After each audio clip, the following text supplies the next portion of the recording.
session on the budget and savings option.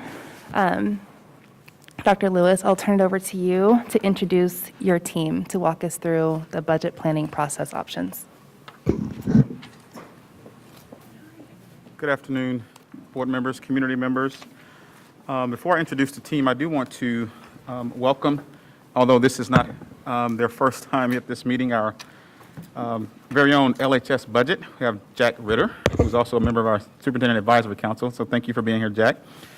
And we do want to welcome Rochelle Valverde, okay, who is the Lawrence Journal World's education reporter. Rochelle has returned to this beat after 5 years covering city and county government. She's also an LHS grad, so I'm sure you learned those great journalism skills over at LHS. So thank you for being here with us this evening. All right, at this time, we want to begin this workshop, and we'll turn it over to Julie Boyle. We have a number of speakers, but we want to kind of, again, share the accurate depiction of how we got here to this point. So Julie will begin, Julie Boyle, the amazing Julie Boyle, will begin with some history in terms of what led us here to this meeting tonight, basically. Julie. Good evening. I am Julie Boyle, Executive Director of Communications. I was asked to share a brief history of the community's discussion of school consolidations, and I just want to make it clear on this Valentine's Day, I was not picked because I'm old, okay? It's not why I was picked, right? Right, yes. This is my 24th year in the school district, and some of you may know prior to that I was an education reporter. So I have been attending Lawrence School Board meetings for nearly 30 years. So I think that's why I was selected. Mm-hmm. I will not go back 30 years in this brief history, but I could. Those who have been in Lawrence during that time may remember the board's closure of India Caw Valley Elementary Schools in the 90s, Grant School in 2002, Centennial, Riverside, and East Heights Elementary Schools in 2003. But the history I do want to touch on tonight is 12 years ago.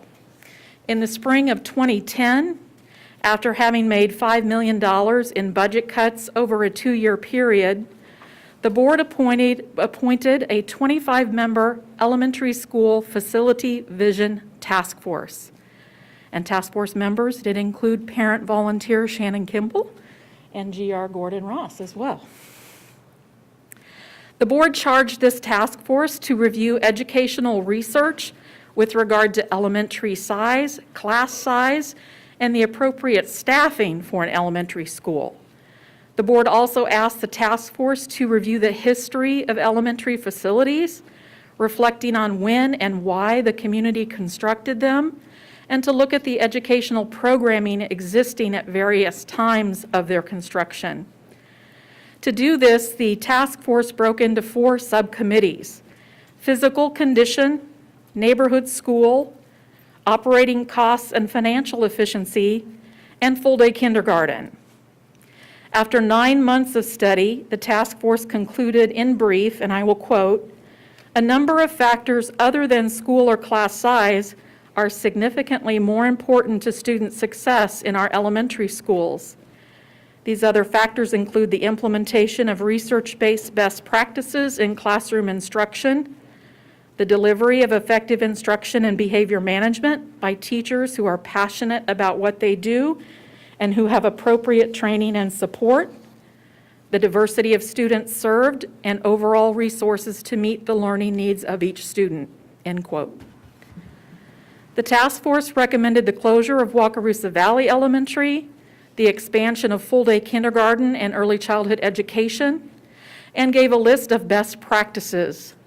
Those included attracting, developing, and retaining high-quality teachers, strengthening teacher-student relationships, streamlining cooperative learning practices, and employing multi-tiered teaching and instructional interventions. In addition, the Elementary Schools Facilities Vision Task Force recommended that the board bring together stakeholders from the Central and East Lawrence Elementary Schools to, quote, "recommend a community plan for reducing the 6 elementary schools of Cordley, Hillcrest, Kennedy, New York, Pinckney, and Sunset Hill to 4 or 3 schools within the next 2 or 3 years," end quote. The board received the task force recommendation and in the spring of 2011 voted to close Wakarusa Valley and appoint 26 site council members and 9 teachers representing those 6 schools, as well as Woodlawn, to the Central and East Lawrence Consolidation Working Group. And one of the quarterly parent representatives was Mrs. Kelly Jones. The Consolidation Working Group met for 6 months, August of 2011 to February of 2012, and reached consensus only on recommending the board pursue a bond issue to improve elementary facilities, including deferred maintenance, and to address elementary staffing deficiencies and technology needs. The working group forwarded to the board 2 written reports. The first suggested the board consolidate these schools and determine which schools to consolidate. Its second report recommended the board keep all of the elementary buildings open. In April of 2012, the board voted 5-2 to keep all Central and East Lawrence elementary schools open and to pursue a bond issue to address deferred maintenance and building and technology needs. That, of course, led to the community's passage in 2013 of a $92.5 million bond issue for facility and technology improvements to all of our schools. With pressure from some in the Kansas legislature to spend cash balances, the board and the administration also decided at that time to use contingency reserve funds for general operations, including staff salary increases. That's my brief history. And fast forward 12 years, and Patrick Kelly's going to bring us up to speed on the last 2 years of our current budget planning process. Oh, you're not Patrick Kelly. No. Good evening, Cindy Frick, Executive Director of Finance. So I will bring you up to speed on the current situation and, sorry, I'm getting there.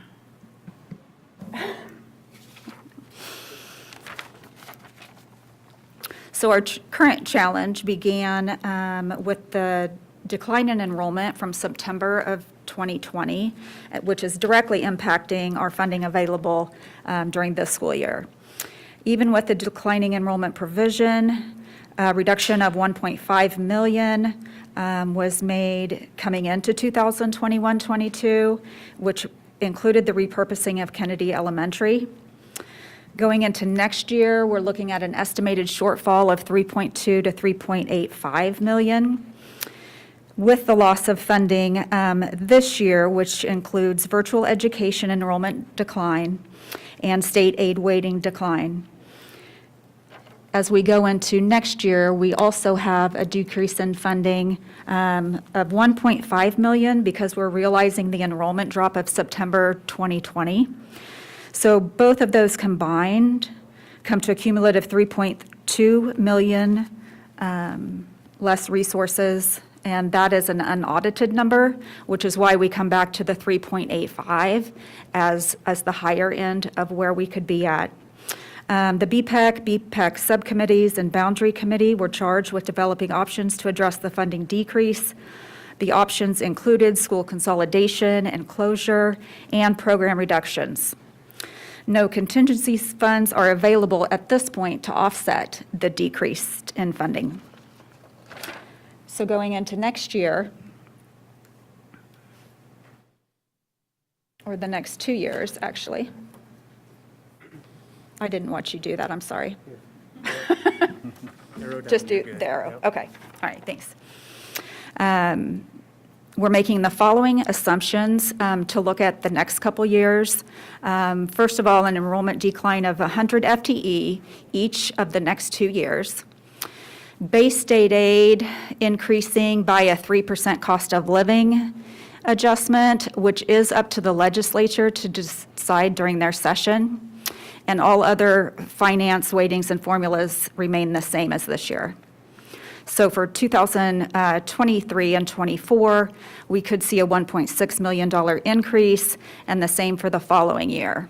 On the other hand, if the legislature freezes the base aid per pupil and does not do the cost of living increase, then we could be looking at about a $668,000 decrease for both of those years. Thank you.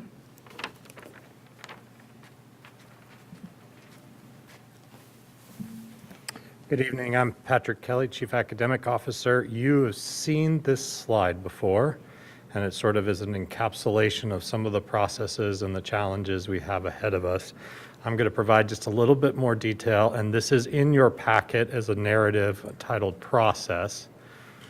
It began with our Budget and Programming Evaluation Committee, or what we call BPEC, which previewed budget cuts for 2023 back in October. They actually looked at some budget review information back in January, but that was based on projections, and at that time we thought about 50% of students. We estimated. We can't really know what our budget is going to be until after that September 20th count, so BPEC took the first look at it October 13th. Seeing the budget situation on November 10th, they have established those 9 subcommittees. Those 9 subcommittees included 2 district administrators, 2 building administrators, 2 classified staff members, 1 that was selected by PAL CWA, and 2 certified staff members, 1 being selected by LEA. And they were charged with developing 3 proposals for significant budget savings. Those were categorized as high, medium, and low, and those proposals went to BPEC on December 13th. The Boundary Advisory Committee reviewed those proposed adjustments to school boundaries for those proposals that came out of elementary school staffing, the ESL-OL group, and the middle school staffing committees, and began doing boundary work. On January 19th, BPEC reviewed all of those budget proposals that came from those subcommittees, included estimated savings and reductions in staff. On the 26th, the Boundary Advisory Committee reviewed additional proposed adjustments. BPEC again reviewed updated budget proposals and boundary scenarios and prioritized a master list for the second time. That is what you have in your packet as option 1. The executive leadership team reviewed the options. One of those new options is one for no school closure based on feedback from Board of Education. And then another option that was sort of in between, or a midpoint between those 2 options. Finance departments have been working on calculating the effects of each budget scenario with FTE reductions and savings. On the 9th, an equity impact analysis was done. I think you're very familiar with that, and the results of that are in your packet. And here we are on February 14th to review those budget saving options. Going to turn it over to Zach, who's going to talk, Dr. Zach Conrad, who's going to talk a little bit more. Oh, before we do, here's the school closure deadlines. And again, you've seen this slide. We did adjust the first balloon there where it says 2/21, as you've called another meeting next week. Zach? So just to continue on with what Patrick has spoken of, there's options in your packet that are in front of you. There's 3 options that are in front of you. And I want to speak to a little bit about how we got there to those 3 options. First, BPEC was asked to prioritize the list that came from the subcommittee. There was 27 that came from our subcommittees. BPEC was asked to prioritize them, but they were specifically asked to get to $7 million. So the vast majority of BPEC members did not want to do some of these cuts, but because the expectation was to get to $7 million, they were forced to choose options that would get them there. And so that was option 1. Option 2 took everything else that was on that list that was not a school closure. Or, I'm sorry, option 3, the final option, option 3. So that's how we got to option 1 and option 3. Then ELT came together and we talked about a midpoint between the 2, somewhat of a compromise between those 2, where we had some school closure and some program cuts. We also made some decisions at that point of where we didn't want to cut as much. And we had some values that were in there. So learning coaches, we know their role, we know how valuable they are. Library media specialist. We looked at our executive leadership team, those positions. So there were things in there where we valued them, and we put that in there. So you'll see that in option 2. We have been making cuts at the district office for years that you guys are aware of, and we've tried to do a very good job of ensuring that that does not impact our students or our teachers. But it is felt here. We feel that. And so you'll see some of those priorities in there. And I anticipate that we'll have some conversations about that here shortly. So from that, in your packet, I want to make sure we're all on the same page. There's an executive summary. Now, this executive summary looks different than the executive summary that was presented at the equity meeting. As you saw on the timeline, we started doing the combinations and calculations on February 2nd. We had not completed it by that point, but we worked diligently to complete it on Thursday so that we can update it and get it into the board packet. So the numbers that they looked at are going to be different than what you guys see here. But that's because it was in process. We're still processing that. And I believe Kathy all along has said those combinations, because they're single line items, when you start to combine them, new calculations have to be done. It takes a minute. So you have option 1, 2, and 3. Those are in the red boxes. And then underneath, we also put some bullet points there for easy comparison. These aren't all the bullet points we could have put. These are just bullet points in there. So you'll notice the very first bullet point is school closings. On the first one, there's 5. Second one, there's 2. And then the last one, there's 0. Right? And then we talk about programs. We talk about FTE. So just for comparison purposes. Now, in this report, we go into a lot more detail. Here, there's a color legend of the 3 options. And so each of those reductions, we tried to highlight which option selected that certain reduction, and you have the full page of that. And then we have, underneath that, we get into the actual options. Within each option, you have the reduction that was selected for that option. You have the estimated reduction of FTE. Again, this has been updated since the equity because we had to run that and then calculate the FTE. And then the estimated savings associated with that.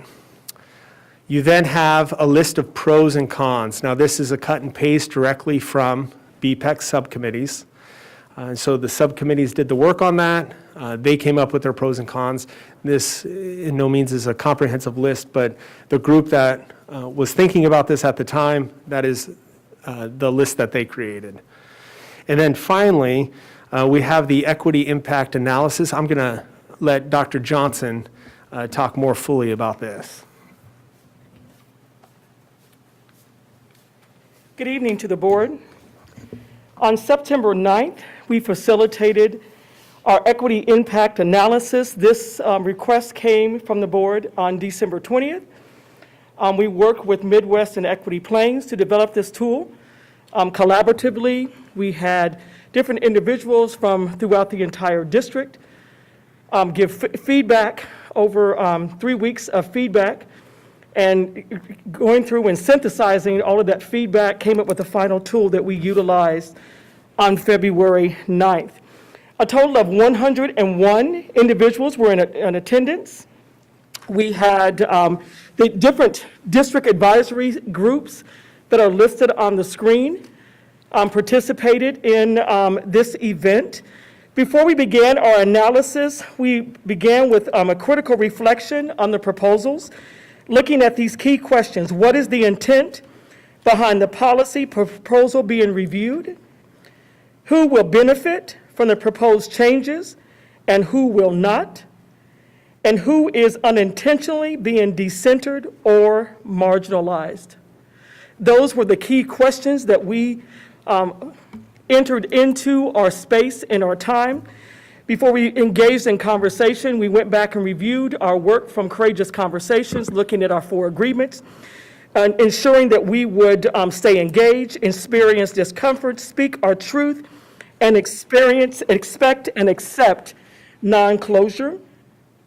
The framework itself, when it was developed, is to assist stakeholders in engaging in reflection and conversation related to the agency's role in leading a vision for educational equity.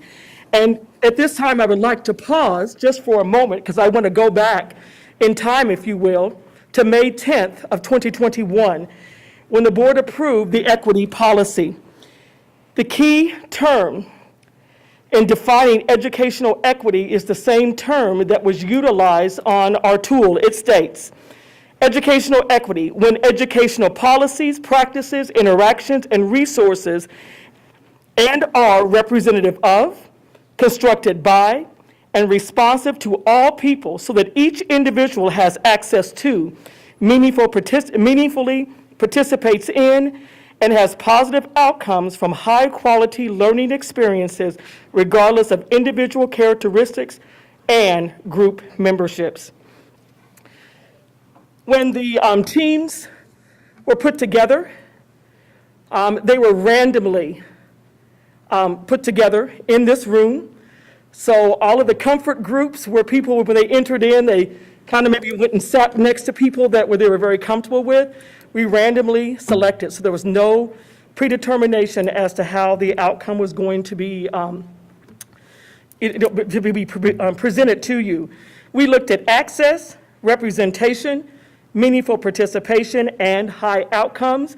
You can see on the screen the 4 different areas that they had to select from, as well as write a rationale, to a great extent, somewhat, very little, and not at all.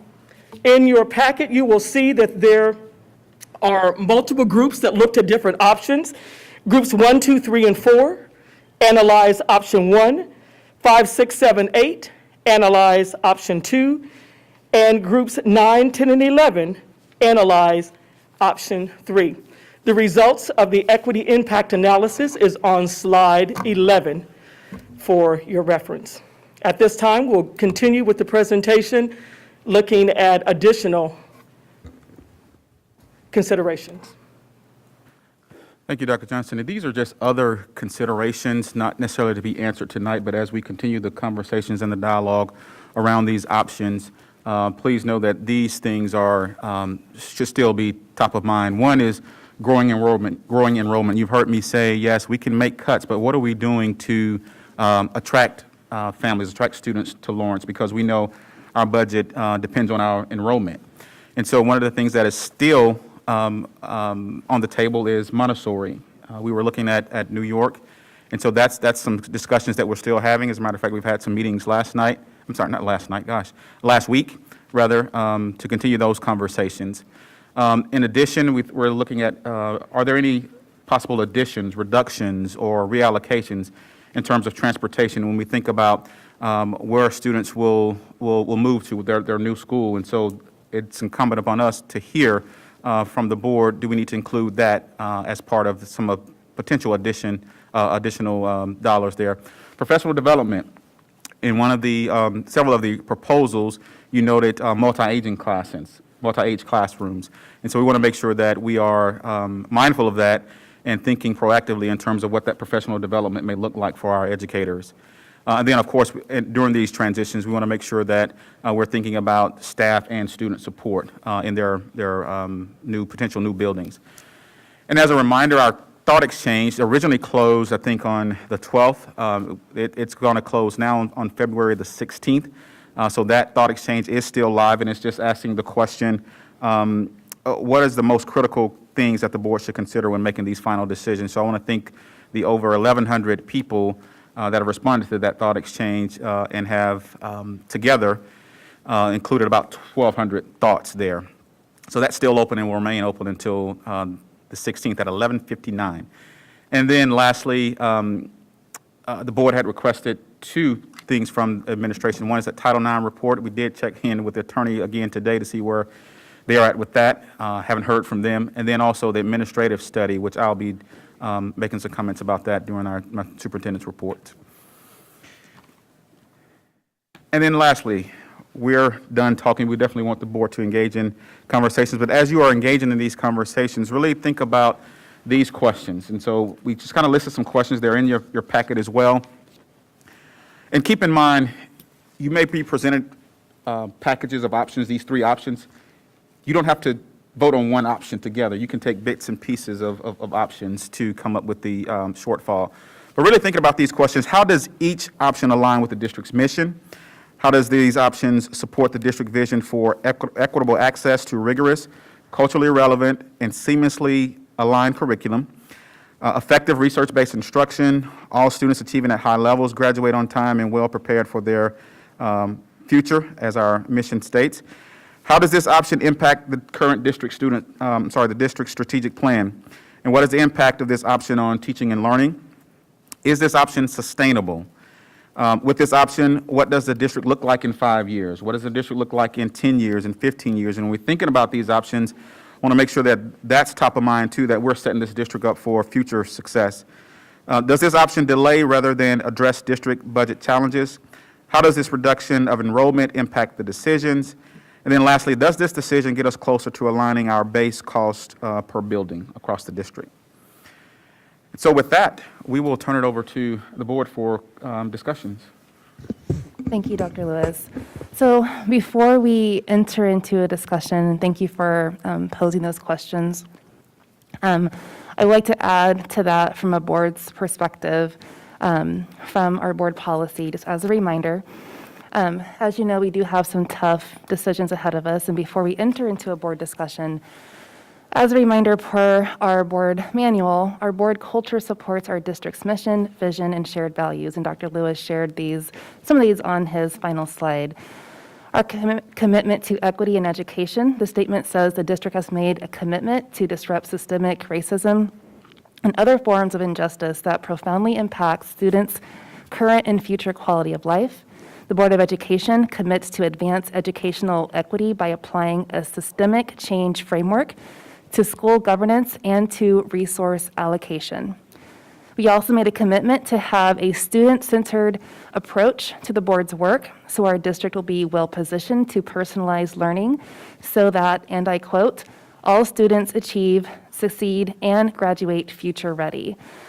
And per our commitment to equity, as a school community, we must demonstrate courageous leadership to enact systems change and successfully educate all students, ensure all decisions are data-driven, and align our actions to achieve educational equity and excellence, again, for all students.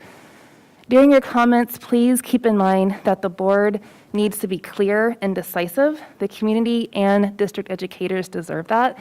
Even though we are not making a decision this evening, during this work session, that is, this is something to keep in mind during this discussion.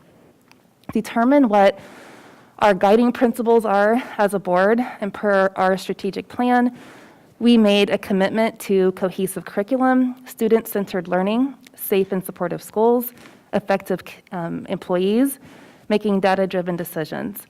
So one guiding question to consider is, how will this budget impact student schooling and school experience, as Dr. Lewis mentioned on this slide. Also, something to keep in mind as a board, we need to identify our guardrails. What are our non-negotiables? For example, cutting staff while not looking at streamlining and focusing on operational efficiencies is simply shifting the burden to staff. This is not fair or the right thing to do, and we should have guardrails against that. So we will now open the floor up for board discussion. Shannon. Thank you, Erica. So many thoughts about so many things, but I think where I want to start is to say thank you first to our staff and all of our community members who have spent, and I'm sorry, because I have to have these on to read, it looks like I can't look at you straight. I apologize for that.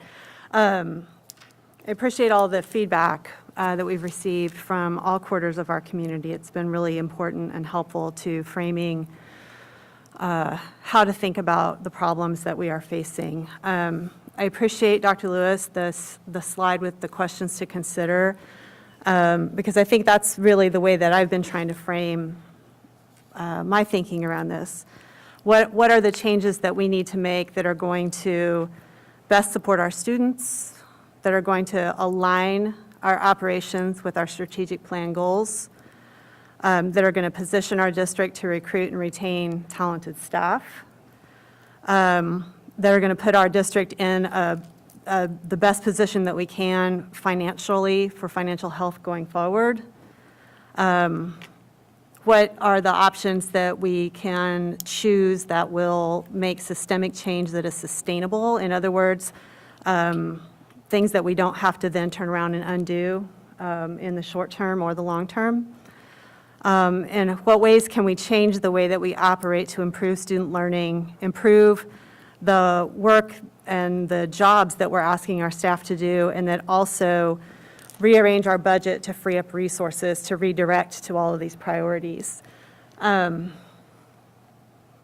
think really importantly, the strategic plan goals that Erica just outlined, you heard her talk about student-centered decision-making, aligning our resources with our goals, which include supporting our staff.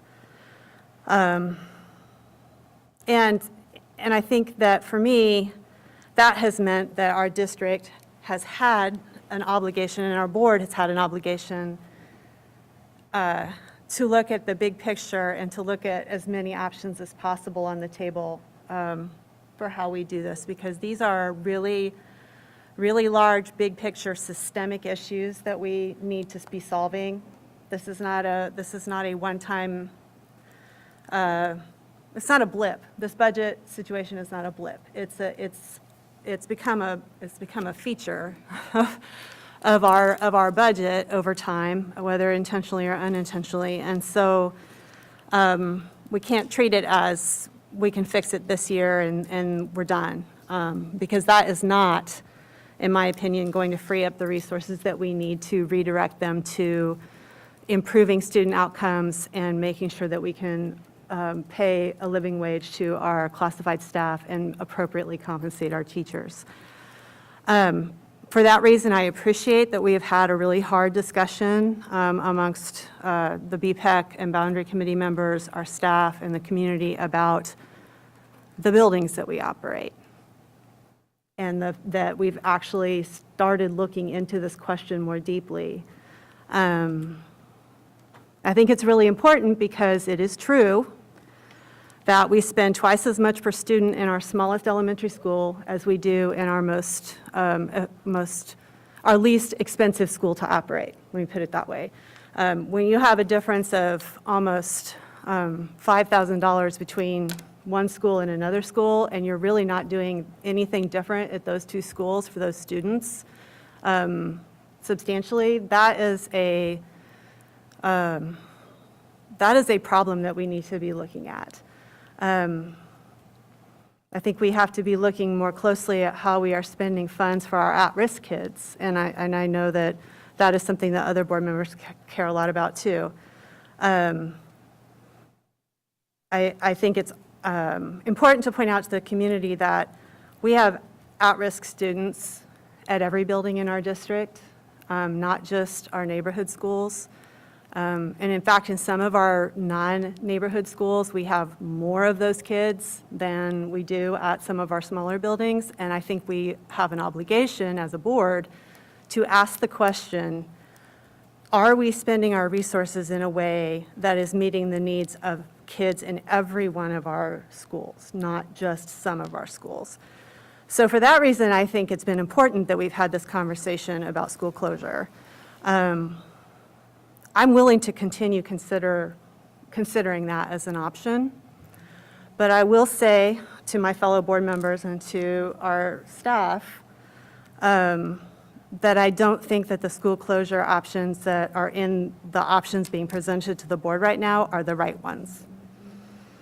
I don't think that talking about closing Liberty Memorial Middle School to either put elementary kids there or to use that building for another purpose is something that we should spend a lot of time continuing to talk about as a board and as a district. There are so many things about that proposal that I don't think align with our equity work or with this notion of realigning resources to meet student needs. And so I think that is, for me, not an option that I think we ought to continue talking about. And for that reason, given where we are in the time frame, as the slide showed kind of where we are in our decision process, I'm not sure that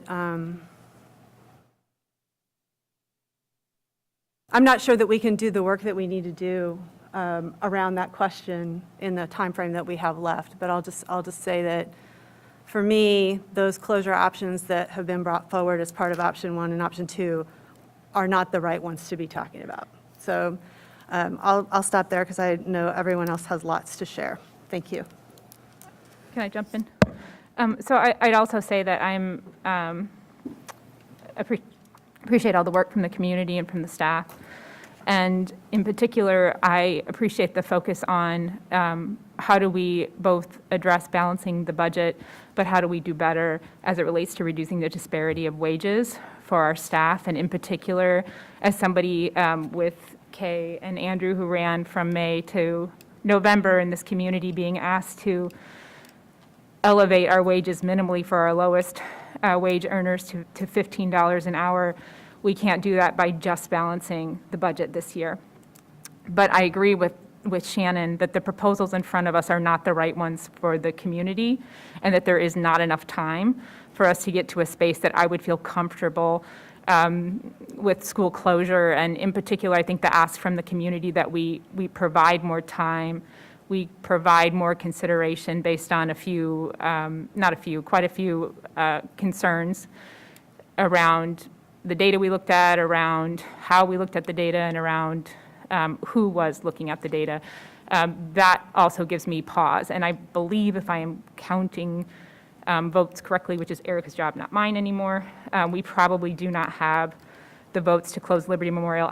I do have, as part of the discussion, Erica, if there's time, I have very specific asks around Liberty Memorial, but I'll cede my time now to someone else.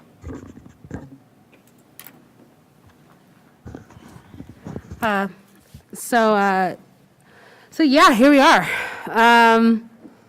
Was it February 14th? Happy Valentine's Day.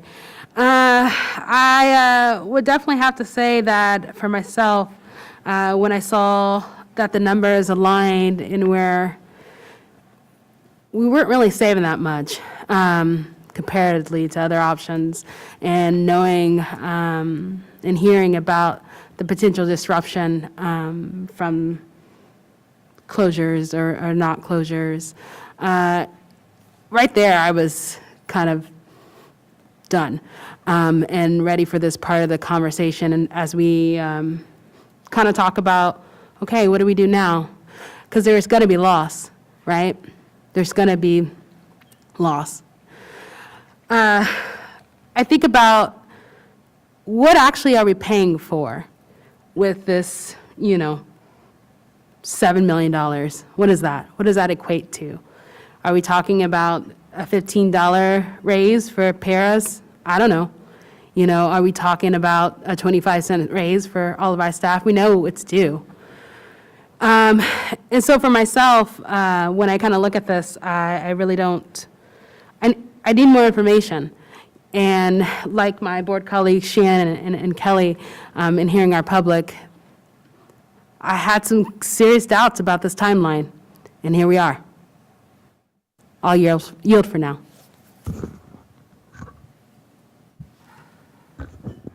This is Carol. I cannot echo the sentiments that I've heard, but these are going to be tough decisions. I grew up in this community. I'm going to get tearful. I'm a product of Lawrence Public Schools. I'm probably the only school board member here that has attended Lawrence Public Schools K through 12, and I have a degree from Haskell and 2 from KU. And I grew up in East Lawrence. I love this town. But I promise you, we're going to continue to look for ways to discontinue the mental harm and do our best to continue to improve educational outcomes. But closing disparities has plagued this community generation after generation. And we have met and talked with community members, we marched with community members, and closing schools will not provide a sense of hope that our district has been attempting to, and we've been trying to pivot and pivot and pivot. And it's time that we as a board can step up and show that our students and our community members and our staff, that we value them. But this is going to be tough. Thank you.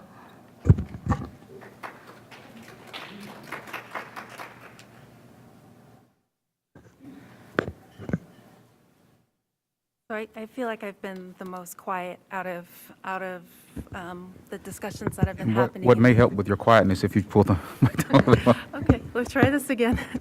I know I've been very silent with the discussions happening in the community and in our public space, but there are reasons behind that, because I like to look at all the information that is provided. I like to hear from our staff. I've watched the videos, the stream several times. It's a lot of information to process. It's a lot of information, and like my colleagues have stated, some really hard decisions. But I do feel that the school closures are not something I would support at this time. I think if we did that incrementally at a later date, where we have a chance to have a community committee of some form here to help us provide that feedback and really do that work along with us. And I do appreciate the 9 subcommittees that developed and put all of this information together for us. So that's where I stand with what we are looking at today, and I appreciate everyone's work. And your emails. Sometimes I feel like you all should be sitting here in my place, because you have some excellent points. You have really brought a lens, an equity lens to some of your comments, and I just really appreciate that.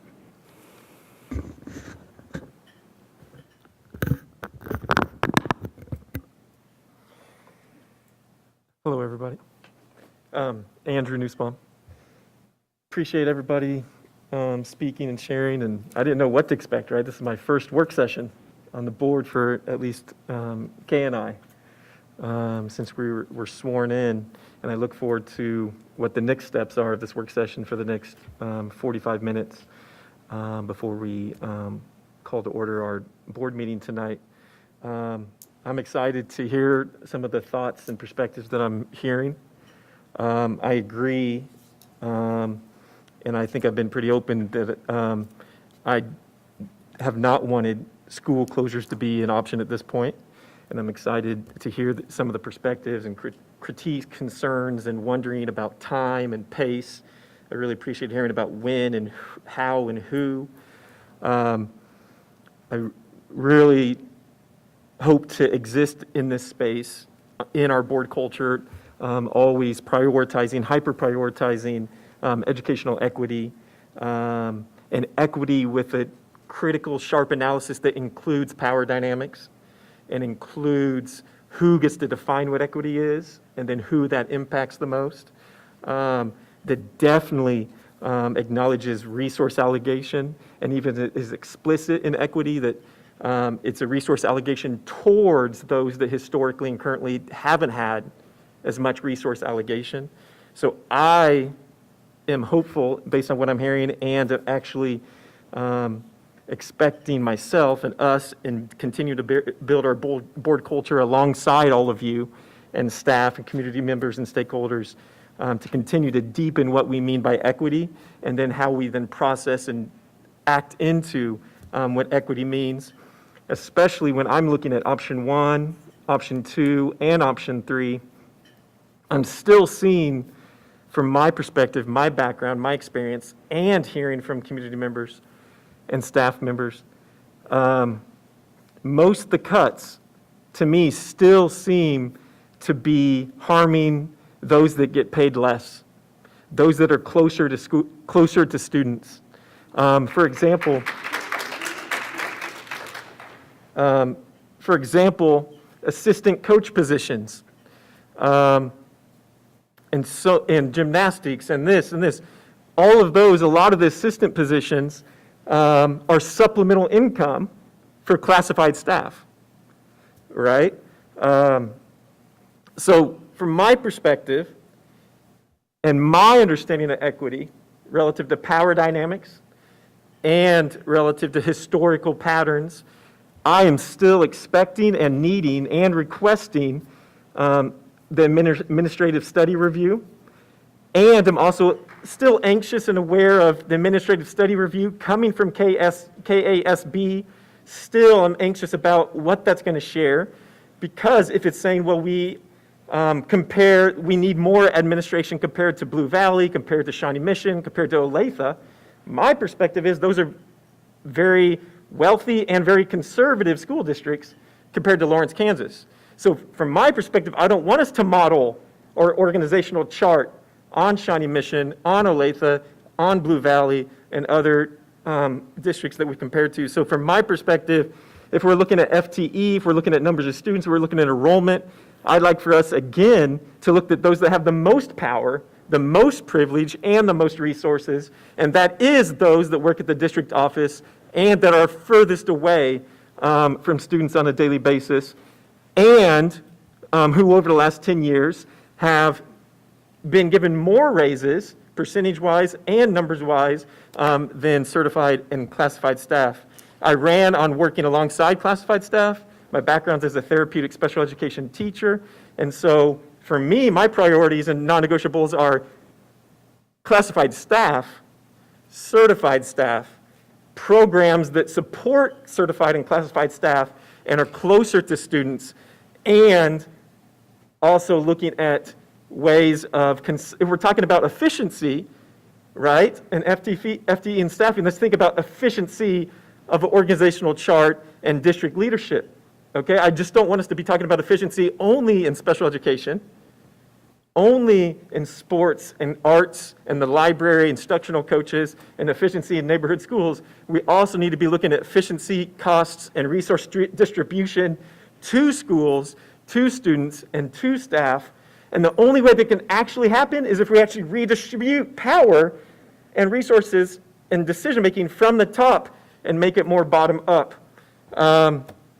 What I see in each of these options is actually, and I'm very concerned about it, a redistribution of resources as is towards the top and away from those that are closer to students, live in the neighborhoods that they work in, and so forth. I have a lot more to say, but I'm excited about where we are, and I still hope to, alongside all of you and alongside the community, push, challenge, critique, affirm, and go further. Thank you. Thank you. So, could we hold the applause, please? This is very disruptive. Thank you. So, if board members can keep your comments concise, we have a lot of work to do in a very short period of time. Go ahead, Kelly. I actually was going to talk about something really concrete. So Okay. do you want me to wait? I'll wait and see what is next. Okay, go ahead, Shannon. You haven't had an opportunity to say anything. So, we've heard from every board member. And so the purpose of this work session was to give direction to the district, to identify what are the non-negotiables, effectively what's off the table, at least in the short term. Because we are all very aware of the timeline of what we have to do for the resolution and all that. So I would like to, and we're not voting, it's consensus among the board. So are school closures on or off the table for the short term? Not period, indefinitely, but for the short term, are school closures, I guess I will frame it as off the table. For me, the specific ones that were identified in the option 1 and option 2 are not the right ones. Okay. They wouldn't be off the table altogether for me now or in the longer term in terms of talking about how we need to structure our resources in a way that actually meets our goals. But I have enough reservations about the Liberty Memorial component that that's not one I'm willing to support. Okay.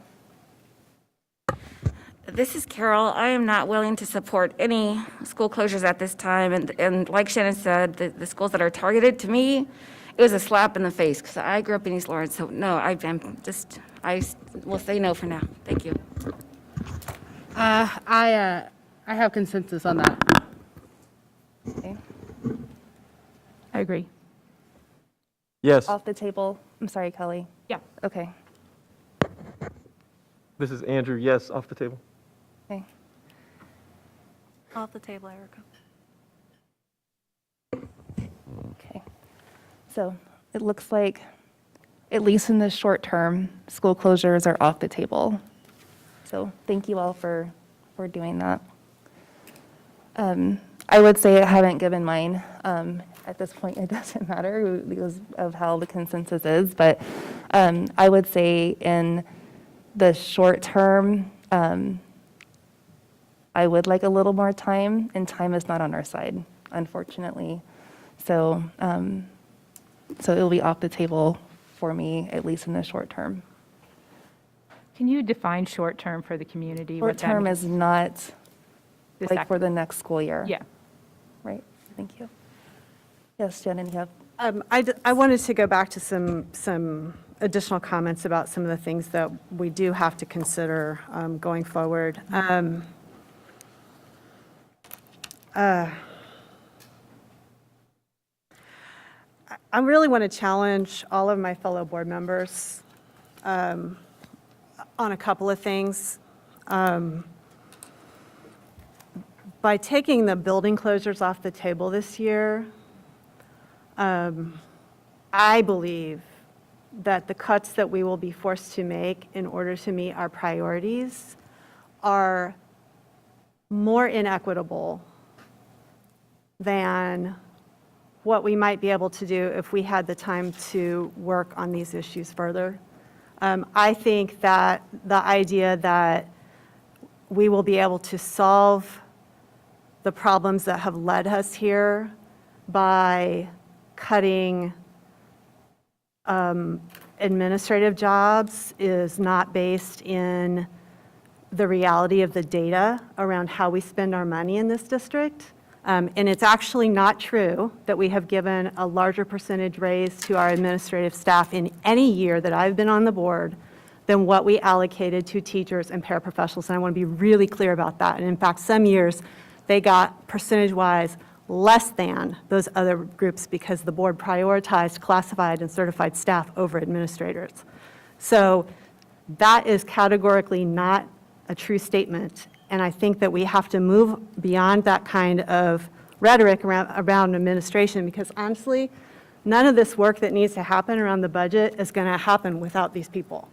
So I really, really want us to be thinking about the fact that the consensus we just reached means because of the way we spend money in this district and the fact that most of it goes to students through the mechanism of teaching staff and classified staff in our buildings, that what we are doing is we are going to be making substantial cuts to programs that impact kids. So if I may, Regardless, because you can't get to the numbers that we're talking about without doing that. So I am going to really issue a challenge to everybody on the board to be thinking about how we can go through a process that is actually going to change the way this district operates so that we are driving resources towards our priorities, which is student learning and teacher and classified staff pay and retention, and the things that Erica mentioned that are in our strategic plan. I will point out that nowhere in our strategic plan do we mention neighborhood schools, because what we are about is a mission of serving students in whatever buildings they are in and wherever they are in our community. It is absolutely true that we are spending twice as much per student in some buildings as in other buildings. It's also true that of the 20 districts in the state that have more than 5,000 students, 14 of those districts on average, have elementary school building sizes that are larger than Lawrence. We are doing something in this district that is different than the way that other districts are doing things. And that has been because the community has asked us to try to continue doing that. But I would suggest that one of the reasons that we are struggling is that that mission that we've been trying to achieve is not aligned with the way that funding is done for schools in Kansas. And we are going to continue to struggle against that policy headwind as long as our state uses a foundation formula for funding schools. In other words, in 1992, when the legislature said we're going to give you base state aid per pupil and you're going to get that plus local option budget dollars to fund your buildings, that was the point in time when the neighborhood school model that Lawrence had, obviously with the history that Julie talked about, we used to have even, I think, 8 more elementary buildings than we have now. Through USD consolidation, that's what ended up in our district. We've been through this process over the years because the funding model does not align with the operational model. And so we have to figure out how to align those things. So I'm going to challenge the board, because if we're serious about driving resources to kids that need them and paying our staff better, we have to do something different. We cannot continue to operate the way we are operating and expect that that equation is going to turn out differently. And so I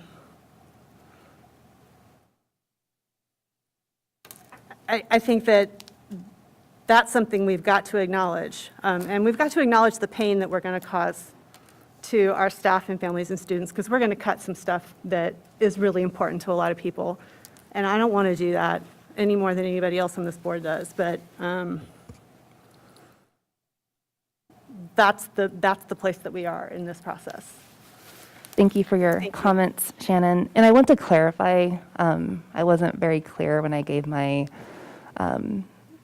my thoughts around that. I think there are I'm not against school closings. I think it's something that probably should happen looking at the data. However, I think there are other models or other scenarios that we could explore. And again, it's happening so quickly. I think that's the part that I am uncomfortable with. It's not with the idea of closing a school, because I've seen the numbers. I see what inefficiencies are there. I also see that if we continue operating in an inefficient manner, that's in and of itself inequitable, and it's not sustainable. And we're going to be sitting here, well, we probably won't, but we're going to be sitting here in the next 10 years having the same conversation, but it's going to be even tougher. Mm-hmm. So I wanted to clarify to leadership, the community, and my board colleagues what my answer, what it meant, some context there. Kay, you had something you wanted to say? Yeah, I was just going to say, I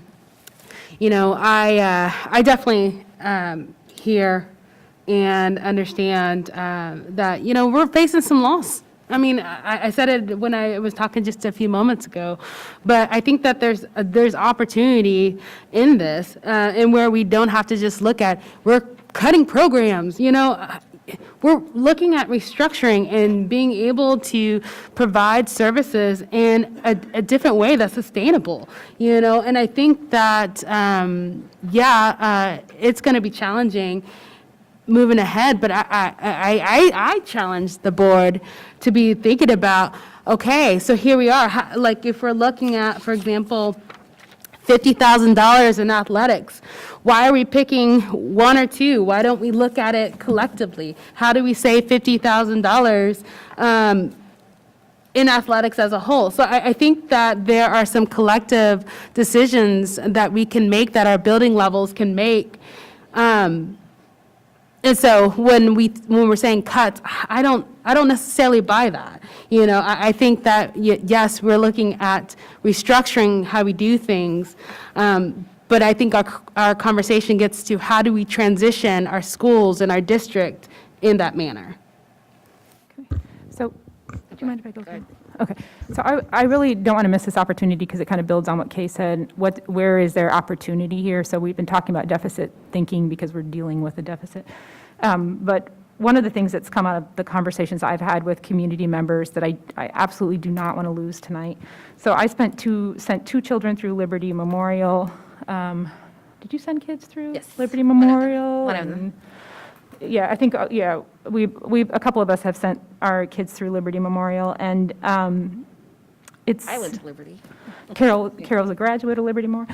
I want to talk about title funding. So one of the things that's come up, and I don't want to get too out of our lane or down a rabbit hole, but I don't think this is actually, because when we look at restructuring, which is what we're talking about, how do we deliver education differently to account for the offset in the budgets that we have to make. One of those areas is title funding. I believe that this is my interpretation. I believe we started looking at Liberty Memorial for a couple of reasons, and one of them I suspect has to do with a lot of the challenges that Liberty Memorial is facing. So right now, we structure our title funding so that it lives only in our elementary schools. It does not follow students to the middle school. So all of you who have elementary kids that send them off to Billy Mills and to Liberty Memorial, as my guess is where most of them are going, those are also our neighborhood schools, and they're also where our children end up, and they need help. And I am asking the district to review very seriously the decision to retain all of our title funding in our elementary buildings. I think it is time for us to consider, while we are restructuring services, how do we deliver title funding, and now is the time. So when we look at these opportunities and the discussions that we had, I'm sure there are cuts we need to make at the administrative level. I'm sure there are cuts we need to make in how we deliver education at the elementary level. I'm sure there are cuts we have not examined at the high school level. Those have to also include a framing that assures the ideologies that Andrew talks about and the practicality that Shannon talks about. There is a piece of each of those things that are true, and title funding is one of them. It's not the only one. So I'd ask the district to consider very seriously the way that we've delivered title funding. And the only way that I can make an informed decision about the budget related to title funding is if I see that information in front of me. So I'm requesting a report that just educates the board, the district, on how we deliver title funding, what the decisions are, and how we might do it differently starting next year if possible. And I wanted to just say, like, as somebody that's on negotiations, inflation is real. Paula and I are taking very seriously our mission to work with our unions to increase wages for them. If we only address the deficit this year, we are failing again. And I can't live with that. So I really want our neighborhood schools to live too. I mean, I really do. But I also want to examine, because if you do the math, there's not enough money to cut every administrator, to shut down this building you're in right now, and still reach what we want to reach for the people that we should be, because it's an equity issue. If we cannot find people to serve our most in need students across all of our buildings, we're failing our students. So we have to do something about wages. That might include, and I'm asking you all to consider, is the way that we deliver elementary education in our smaller buildings. I sent my own kid. I know that we benefited from that, and I'm going to take what I've read from all of you very seriously. But as a community, I'm asking us to think about how is it possible that there's some truth between Andrew and Shannon that we need to consider. Now, I don't think it's 5 elementary buildings. I think not. I don't think it's joining Broken Arrow and Pinckney. That makes no sense. But I think it might be something in there that is where there are schools with affinity, where we can build them up, not just close them. So that's a conversation that's longer and doesn't have to happen, this month. And so negotiations, when do we make those decisions? Paula and I will work with the union over the course of this semester. So this conversation is ongoing. So we've committed to not closing schools for this year. We are still committed to our unions to look at how can we better serve them and pay them now in this coming year better.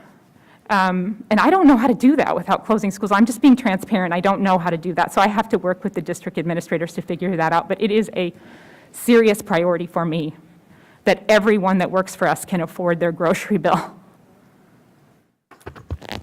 I'll say it's a serious priority for me as well, and it's the reason why, when we were having the discussion back in December, that I said we need to look way beyond $3.8 million.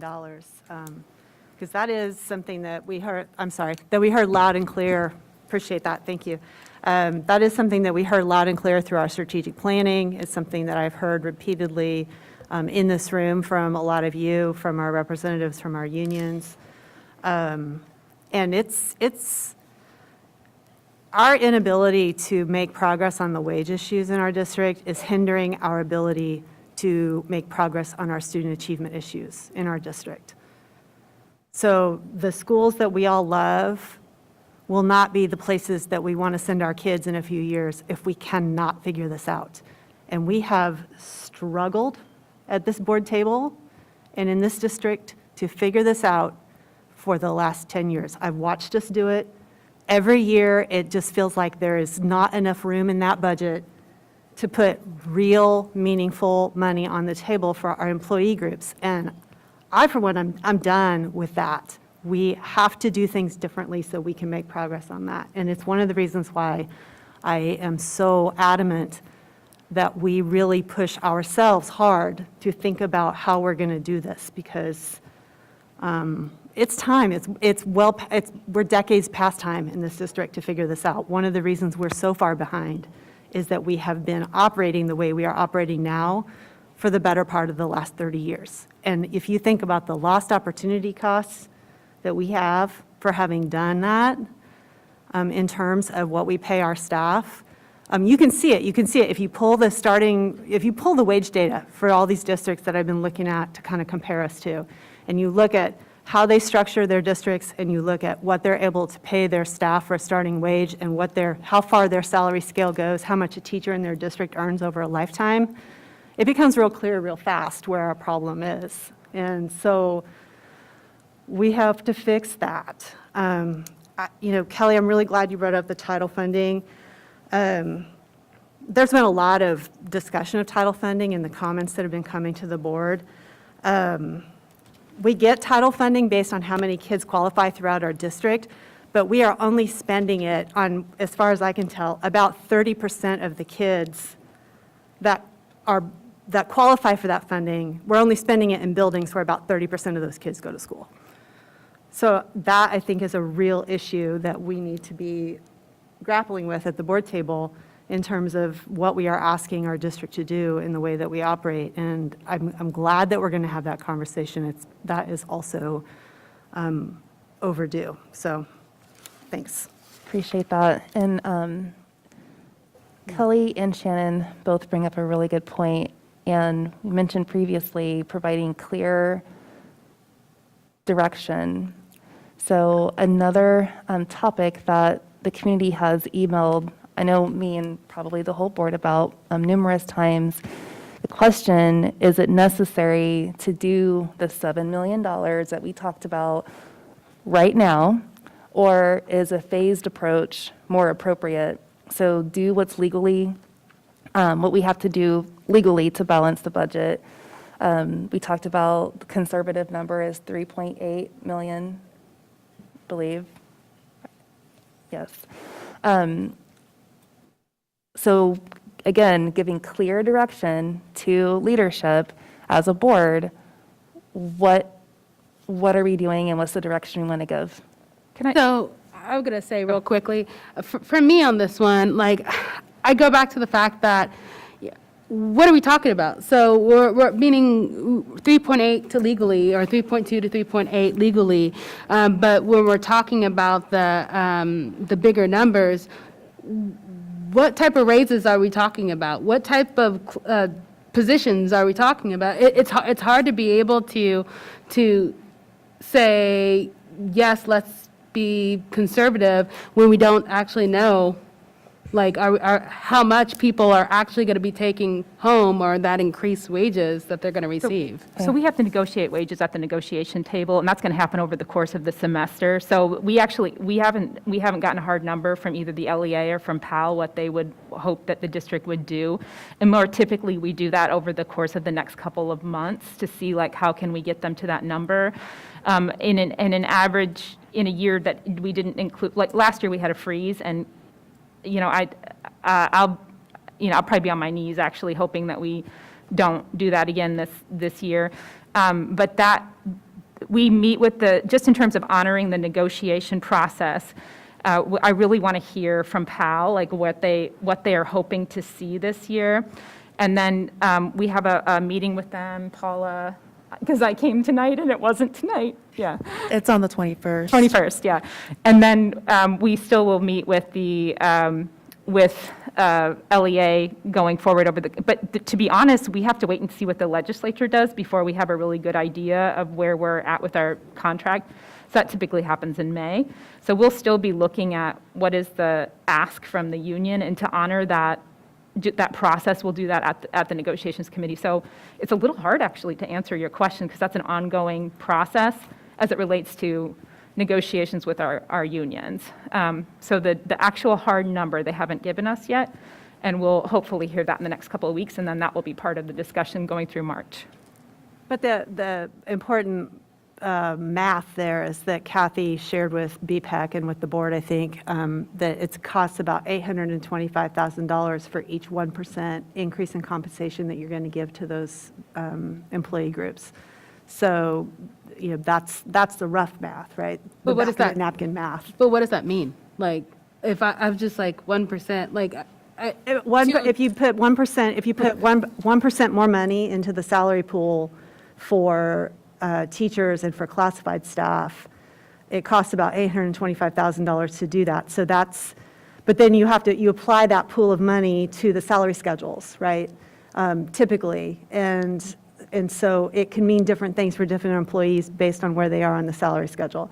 But one of the things that Kelly and Paula have been talking about at the negotiations table has been, the request, for example, from PAL CWA, as they were talking about their contract last year, perhaps we don't just apply it across their whole salary schedule. Perhaps we talk, but those are negotiable issues. And so I think that's the thing that's a little bit hard for us in this conversation, is that we can't really, if we were to say, for instance, this is the number, hard and fast, no more than that, we would have decided a negotiable issue at the board table before we negotiated. yeah. So I go back to your question, Erica. I don't know right now. We need to give the district some direction though. So I'm going to go down the line. I'm still we need to aim for at least 7 million. Okay. I think I would agree with that until we had more information. Okay. I agree, but this is Carol. I agree, but I need more information as well. So honoring the process of the negotiation, I definitely want us to look for more dollars, and I'm interested in continuing that conversation with the union. The 7 million number is a number that we identified based on where we're at in the LEA negotiations right now and some workshopping we did around the salary scale, just to kind of understand where that number comes from. But because we haven't talked to PAL, I'm not sure. I mean, so I can say 7 million, and that might help just move this conversation along. So I'll end there, but I still want to honor that process and wait to hear from the unions. Yeah, it's hard to say. For me, it depends on why 7 million and where the 7 million comes from. For me, I think I'm okay with being kind of named as dishonest. I feel really authentic in what I've been sharing and what I'm understanding of the position alley I'm in. For me, it's about classified staff, then certified staff. So if that's 7 million, yes. I'm sorry, Andrew, you said yes to 7 million? I said it depends on so many factors, and if it it depends on where the cuts are coming from, and 7 million at this point, yes. Okay. You have any, Paula? Yeah, I agree with Kelly on honoring, because we haven't had that number from PAL CWA. I would go with the 7 million. And I'm saying that very carefully because I was leaning more towards the 3.8. But I do want to honor PAL CWA and are at the negotiations table. So this is what I'm hearing. We're saying no school closures, and we're saying fine $7 million. So what will the students experience if that's the scenario and the direction from the board? Like, I need to know what a day in a life would the students, how that impact the students directly, not indirectly, but direct impact on student learning and experience. Because that's what we are telling the district to do. Yeah, I agree with that. And as an example, just to kind of, I think, build on what you're saying, so it might be that they show us that and we are not comfortable with that, what that outcome of that is for our students. And as an example, taking the library media specialist, which we haven't mentioned tonight, that's an example of a position, particularly at the elementary level, and that's not to disparage library media specialists at any other level, so please don't misunderstand. But that functionally, that's a position that would have a very serious impact on the operations of our district. And so it's kind of looking at what would it look like and then evaluating whether that's something we're comfortable with. Is that what you're saying, Erica? I'm saying that we're kind of talking out of both sides of our mouth a Yeah. little bit. Not a little bit, that's what's happening. Yeah. We're saying, save our schools, if you will, which our goal is to save the school system. Yeah. And we have to make tough decisions in order to do that. So we're saying no school closures in the near short term, but we're also saying fine $7 million. And we're also saying we don't want the students to feel the impact of this. I just don't think there's any way we're going to do any of this without students feeling an impact of some sort. So that's it's minimal impact. We obviously list the least disruptive option because we know students are going to feel an impact of this. But that's what we're. I think, oh, go ahead, Kay. I was going to say, so Erica, what I'm saying is no school closures right now. I don't really know what $7.7 million actually looks like when it comes to how much money our staff get to take home in the various levels and the various positions. So I need more information before I can make that decision. And to your point, I also would like to know what will happen when it comes to the impact of our students on the day-to-day. Because, for example, as Kelly was saying, library specialists, different, special education can have huge impact. I don't know what that looks like, and I need to have information of how that will impact our students on a day-to-day basis. So that's what I'm saying. And what I'm saying is, as a teacher in this district that has worked alongside students for over a decade, my experience, and I'm excited about what the thought exchange is going to tell all of us, since we're spending money on that, is that the way to have the least direct impact on students is to actually look at the whole general fund and acknowledge that administrative class per person carries the most money relative to classified and certified staff. We talked about facing huge grief, cutting programs, demoralization. We got to do things differently, and then yet when I bring that up, that is like off the table. That is a concern to I don't me. think anybody has said it's off the table. No one has said anything was off the And that's a table. mischaracterization that is going to cause confusion in the community. Nobody has said it. It's in all of the options. Everyone believes that that's where we're going to have to go.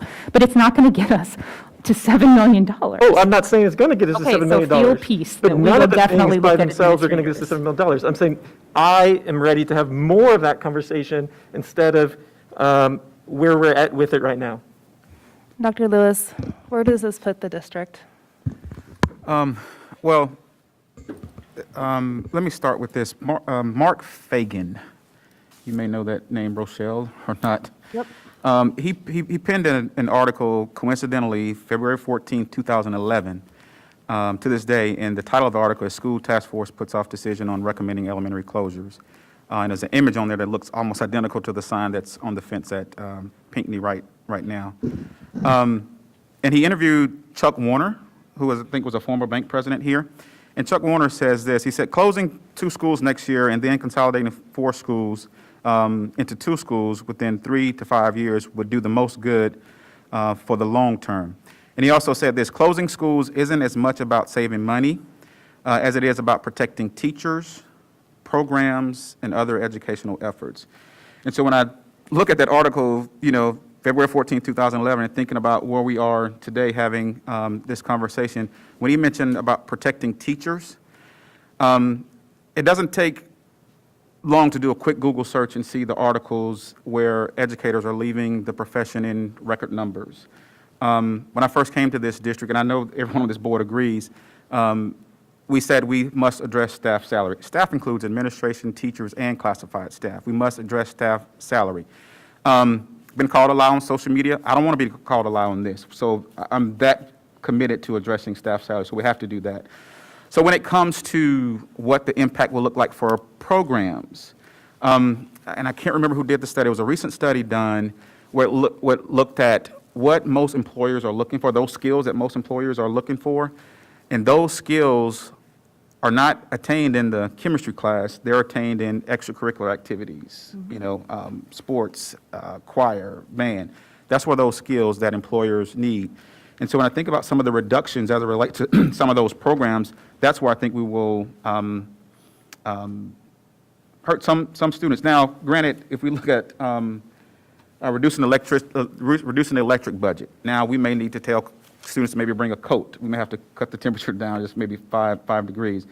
But some of these, it just depends on which one of these options here on options, I'm just looking at option 3, that we continue to pursue. But at the same time, what other opportunities can we give our students where it's not much, and I think somebody said it's going to be some loss, but how deep that cut is and how deep that loss is depends on which one of these we pursue the most. If that makes sense.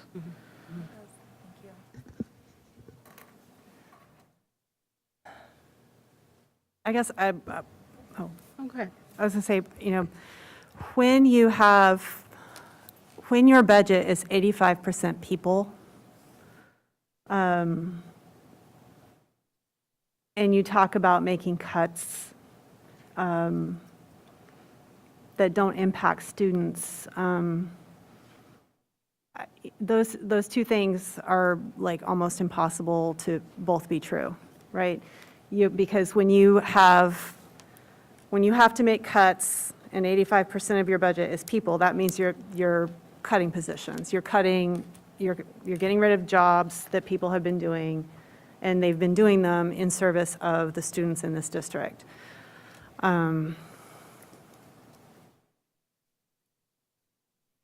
One of the reasons why school closures is so often the thing that districts end up doing when they're talking about these issues is that your student is still going to have a classroom teacher at the end of the day, and they're going to go to a school building where they have extracurricular activities and opportunities, and hopefully an art teacher and a music teacher and maybe an orchestra or a band program.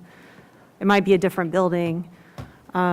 And yes, there is a lot of research out there about the negative impacts in the short and immediate term of school closures. But I would suggest that one of the reasons why there's not research out there about the long-term impacts of program cuts, especially substantial and significant program cuts, is that districts don't choose to do that, typically. They don't gut their programs to balance their budget because of the very thing that we're all talking about here right now, because it does severely impact children, and probably more so than rearranging the buildings where you are providing your services. So I know I was the first one to speak up tonight to say I don't think we can talk about these particular closure options this year, but I am really serious about having a conversation about what is the purpose of our district, why do we exist, and what does that mean in terms of how we operate in the future going forward. Because cutting everything that our kids love about going, and I'm a parent, I have 3 kids in this district. I have a kid in elementary school, I have a kid in middle school, I have a kid in high school. One of my kids is an arts kid, one of my kids is a music kid. I don't know about the third one yet, what her thing is going to be, but I hope that she has options for sports and fine arts and all the things. Because cutting all of those things and getting rid of librarians and learning coaches and leaving our teachers to fend for themselves in their professional learning is not sustainable in the long term. And so it's not what I want for my kids or for your kids or anybody's kids in this district. So I look at this list of stuff that we're going to have to do in order to balance our budget and make progress on our priorities when we're not talking about school closures, and it truly breaks my heart because we are going to take away some things from some people that are really important to them. So I'm struggling with that. I struggle with that coming to the decision that I came to about what I was going to say tonight about this question. We have got to figure out how to do this better. This year and next year and the year after so that we can provide all those things that we all want to provide. Selling this building is not something that's going to help with that. So I've gotten so many emails about this building and about the people that work in it. And, our staff need to have their paychecks arrive on time. They need to have insurance benefits. We need to have curriculum people in this building who are doing work that teachers frankly don't have time to do. I mean, let's talk about that. Let's talk about, we get rid of those administrators that do that work, and guess who is going to have to start doing it? It's teachers in the building, and we already are overburdening our staff with all the things that we are asking them to do every day. So I want us to really also be thinking about being strategic in how we rearrange those resources so that we are not putting an even greater burden on our staff at the building level. They already have enough to do. And I am grateful that they do it every day.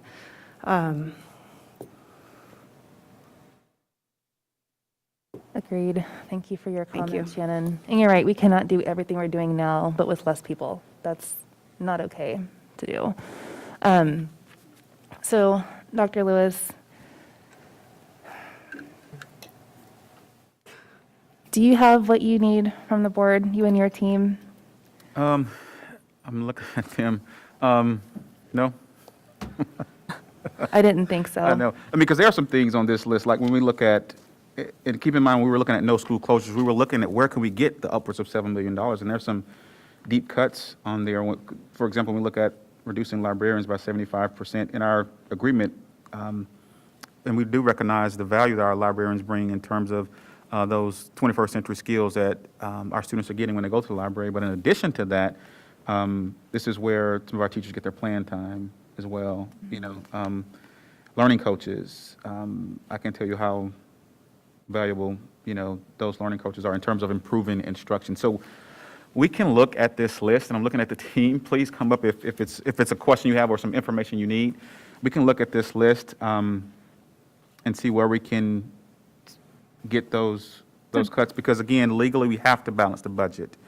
That's and I think everyone agrees that we have to balance that. And then we did hear that we need to address staff salary. So the other, I apologize for interrupting, but building on what you said, to grow, to get a bit more peace in this part of the board, I think it's not, the direction around the options that are in front of us is that perhaps those are not the options that we should be looking at. So while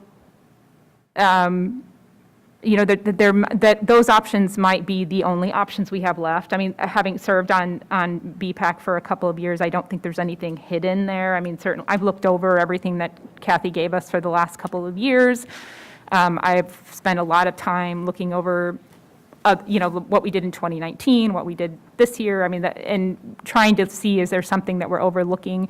So I don't mean to infer you haven't already done that work, but it does, like, for example, with the administrative analysis, when we get that back, what does that tell us? Is there new information there? If we know we have to take library media specialists off of the table, then what would be the next layer thing that we might look at? So it's hard for me to look at that list right now and Erica go through and say this one, where we're not really in that space yet. I think the direction is we looked at these 3 options. 2 of them were clearly not great options. The third one might also not be exactly all the places we can go and look at. So that's, I suppose, the challenge. And you might come back and tell us, Dr. Lewis, that we have done the work that we could administratively, and these are really this is the list. This is it. And then, then maybe, Erica, we do go through each option and have a discussion and see where that takes us for this year if we're not going to be talking about consolidation, and that might not get us to 7 million. And just real quickly, before we get started on our board meeting, I'm just going to say that, the list that was provided on January 19th, it provided different levels when we're looking at some of those positions. So that there are options, and where it's not 75%, it's 25%. So I think that's where we should be looking at, and where we should be having some discussions is maybe it's not 75%, maybe it's 25%. So that is what I will say. Yeah, and again, this list was with no school closure, so that was the max. And so if it's 25%, we'll just have to look for deeper cuts somewhere else. And again, we still have to address our building utilization. So, again, 10 years ago, we were having these conversations, and it seems like the longer we kick the can down the road, the heavier it gets. So I don't think it's a matter of if we close schools, but when. And I think that one of the pieces of feedback from the community has been around time and timeline, and certainly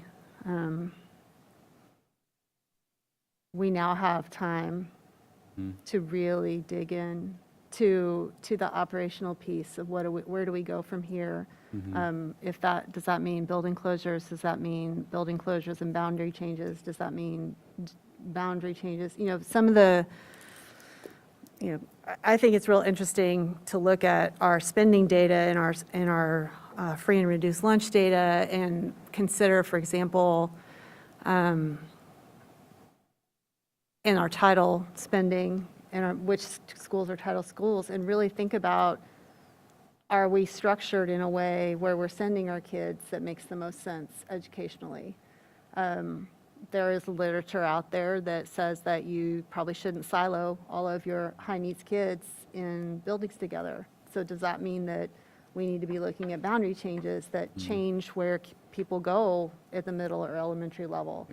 I think there's given some additional time, there are other places that we can look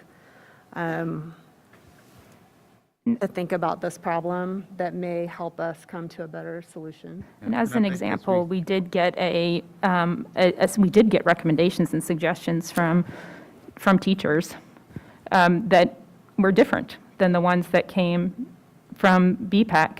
So to me, now if we know right now that there are no closures, and thinking about who we would want at the table for this next year to have the discussion about what other additional cuts can we have, or what would it look like in some of our buildings that are run perhaps less efficiently. But is there time to bring to the table or to look at the ideas that have come to us internally? So not those ideas coming to us maybe from people that have less understanding of how the district runs, but for those folks inside the district with expertise about education and how it's delivered. The board did see a pretty good proposal for what that might look like that was different than what was brought to the board, and that might also be another avenue, is who can help you solve those problems if you feel like at the ELT you've exhausted everything you possibly can to find those dollars.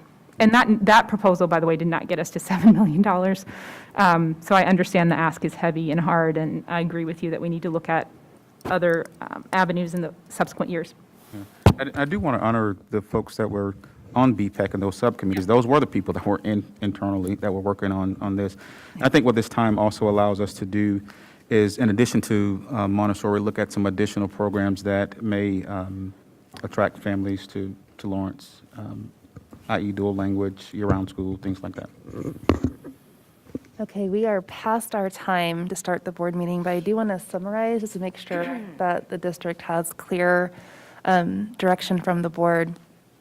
So no school closures for the upcoming school year, but the board will consider the possibility of school closings in another school year, maybe the school year after that, potentially. The board still wants to identify $7 million in the budget to find. And we will take a deep dive on operational efficiencies as we're, I guess, redeveloping different proposals and scenarios. Does that sum up what our discussion and direction is from the board to the district? Okay. So you have what you need now? Okay. Yeah. And this is just a plug, I guess, to, I do have some additional information on the administrative summary that I'll discuss during my superintendent's report. So thank you all, district leadership, for walking us through this exercise. It was very valuable, and I appreciate that.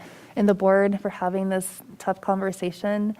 It's not easy to have this conversation regardless, but then to have it with everyone's eyes on us, it's another level. So I appreciate everyone's putting themselves out there, the vulnerability, and just the healthy discussion that we had.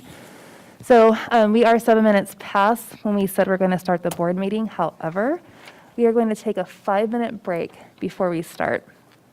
So we will be back. We'll just say we'll start at 7:45.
14th Board of Education meeting is called to order.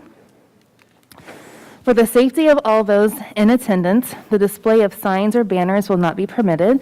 In addition, masks are required to be worn during the meeting except when speaking at the presenter's podium. Please take a moment to locate the nearest exit in the event of an emergency.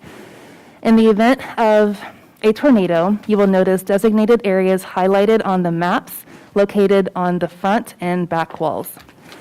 Tonight's meeting is a meeting of the board held in public, not a public hearing or discussion with the board. Patrons will be invited to share comments as part of the public comment portion of the meeting, as outlined in the board policy BCBI. The time is set aside on the board's agenda for members of the public to share their thoughts. It is not a time for dialogue with or question and answer session with the board. If your comments require follow-up from the board or district staff, that will occur after tonight's meeting. The district assumes no responsibility and/or liability for the information shared during public commentary. The views expressed are solely those of the speakers and do not necessarily reflect the views of the Lawrence Public Schools. Please be respectful of the presenters and the board as we discuss and deliberate the issues and topics on tonight's agenda. Comments or actions that are disrespectful of presenters or disruptive of the board's discussions and deliberations, use of foul language or threats to the board or others in attendance will result in immediate removal from the meeting. In addition, USD 497 provides public access to the board meetings through live streaming. The platform used for this live streaming has acceptable use rules for content on its site. While the district does not delete or hide board meeting videos, the streaming platform may elect to do so if the content of the public comment or any other portion of the meeting is found to violate the platform's acceptable use rules. Thank you for your cooperation in these areas. At this time, a motion will be in order to approve the agenda. Do you have a motion? I move we approve the agenda. This is Carol, I second. You have a- Hill? Yes. Kimball? Yes. Padu Blackwood? Yes. Emerson? Yes. Jones? Yes. Newsbaum? Yes. Smith? Yes. Motion passes 7-0. Next is special recognition. None for Dr. Lewis. I do know we have a retirement. Shannon? Yes, we do. The board would like to extend their congratulations to Diane Jean Owen on your retirement. Please accept our heartfelt thanks for your 6 years of service and devotion to this community and its schools. Thank you. Next is report of the superintendent of schools. Dr. Lewis. Yes, thank you, Board President Hill. I am excited to talk about some student highlights. First of all, serving as the premier event for more than 4,000 boys and girls clubs across the country, the Lawrence celebration featured 3 of our scholars, freshman Oheen Danso, Lawrence High School sophomore Zura Clark, and congratulations to Arabella Gibb, a Lawrence High freshman who came out as this year's 2022 Youth of the Year. So she will go on to compete regionally and then hopefully nationally. So congratulations to Arabella. The National Coaches Poll ranks Free State High's debaters, Serena Rupp and John Marshall, 3rd in the nation. This is the highest ranking of any district debate team, and we think any Kansas debate team on the National Coaches Poll. In addition, the Roland Hall High School in Utah uses an algorithm to consider win-loss and strength of schedule statistics to rank the top debate teams in the country. Well, this poll ranks Rupp and Marshall number 1 in the nation. So congratulations to Serena and John. That's awesome. And just announced this morning, the Kansas Scholastic Press Association named Lawrence High's Collar Dunn the Kansas Student Journalist of the Year this morning during its annual conference that was held right here at KU. He will now go on to represent the state and the national in the national competition. So definitely congratulations there. Last week, yes, thank you. Well, not thank you for me, but thank you for him. last week was National School Counselors Week. And so the Kansas School Counselor Association presented its Kansas Counselor of the Year Award to Amanda Atkins, Sunset Hill Elementary Counselor. She received this award last Monday, and that was a great kickoff to the week celebrating all of our school counselors across the district who play a pivotal role in our schools. So congratulations to Amanda.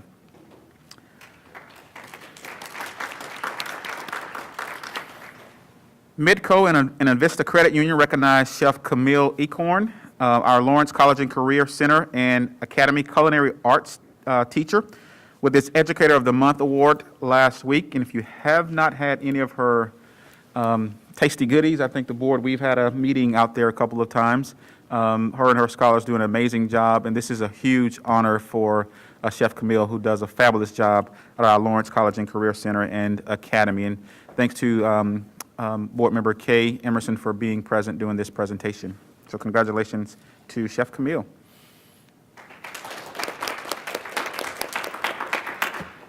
Also last week, the Lawrence Lions Noon Club honored the infamous D. Kemp, one of Free State High School security officers, with its Local Heroes Award for his outstanding service to the community. He is always, he's everywhere, first of all, but he's always looking for ways to help someone else. So congratulations to D. Kemp. Another honor, congratulations to Elijah Ditto and Evelyn Gursky, both are Free State High bassists. They were invited recently to perform at the Carnegie Hall with the High School Honors Performance Series. So what a huge honor for these two scholars to perform at Carnegie Hall. Congratulations to Elijah and Evelyn. Liberty Memorial Central Middle School 8th grader Eli Copeland won the Douglas County Spelling Bee. Oliver Minor of West Middle School finished second, so congratulations to both of these spellers. We do have the Douglas County Spelling Bee winner right here from Lawrence Public Schools over at Liberty Memorial, so congratulations to Eli.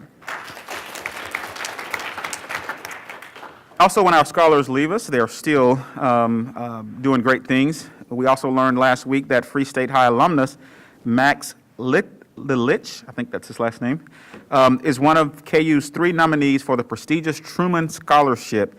It's always rewarding to see and read about alumni accomplishments, so congratulations to Max. Max can get some round of applause too. Thank you. This is just a reminder that during Wednesday's Douglas County Commission meeting, commissioners unanimously approved extending the January 7th emergency public health order. It requires face masks for those ages 2 and older inside public spaces in Douglas County. This order will remain in effect until March 2nd, unless rescinded or modified by commissioners.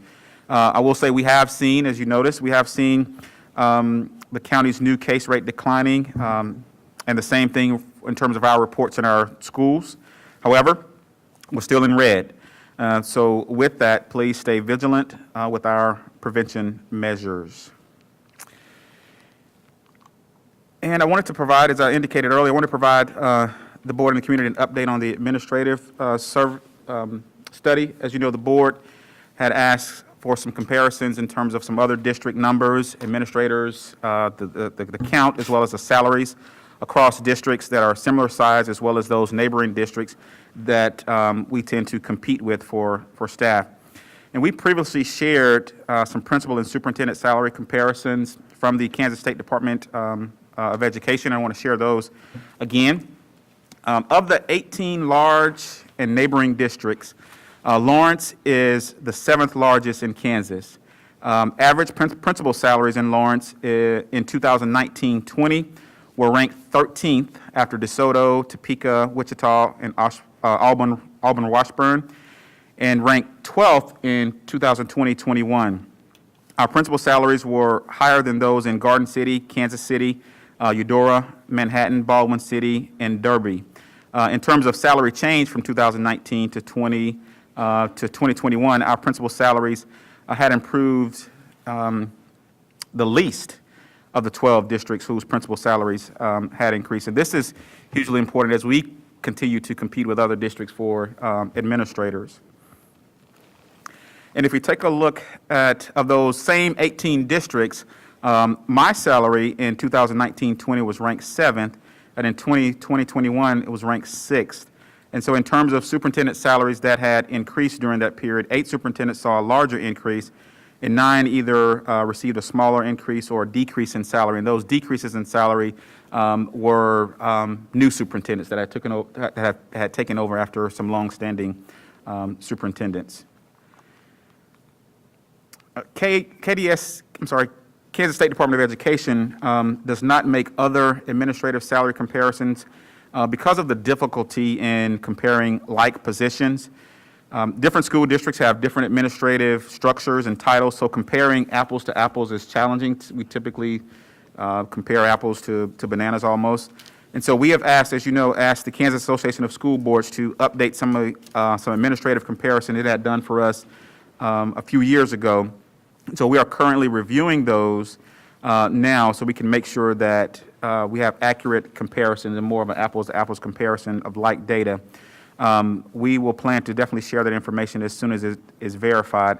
I would like to share that, just like any organization, every large organization in this community, the City of Lawrence, Douglas County government, the hospital, universities, private industries, they all have administrators doing vitally important work. And our school district is no different. Again, we're the second largest employer in Lawrence after the University of Kansas. As you know, we serve over 10,000 students and employ over 1,800 staff and operate 20 buildings, 6 educational programs. We have 32 building principals.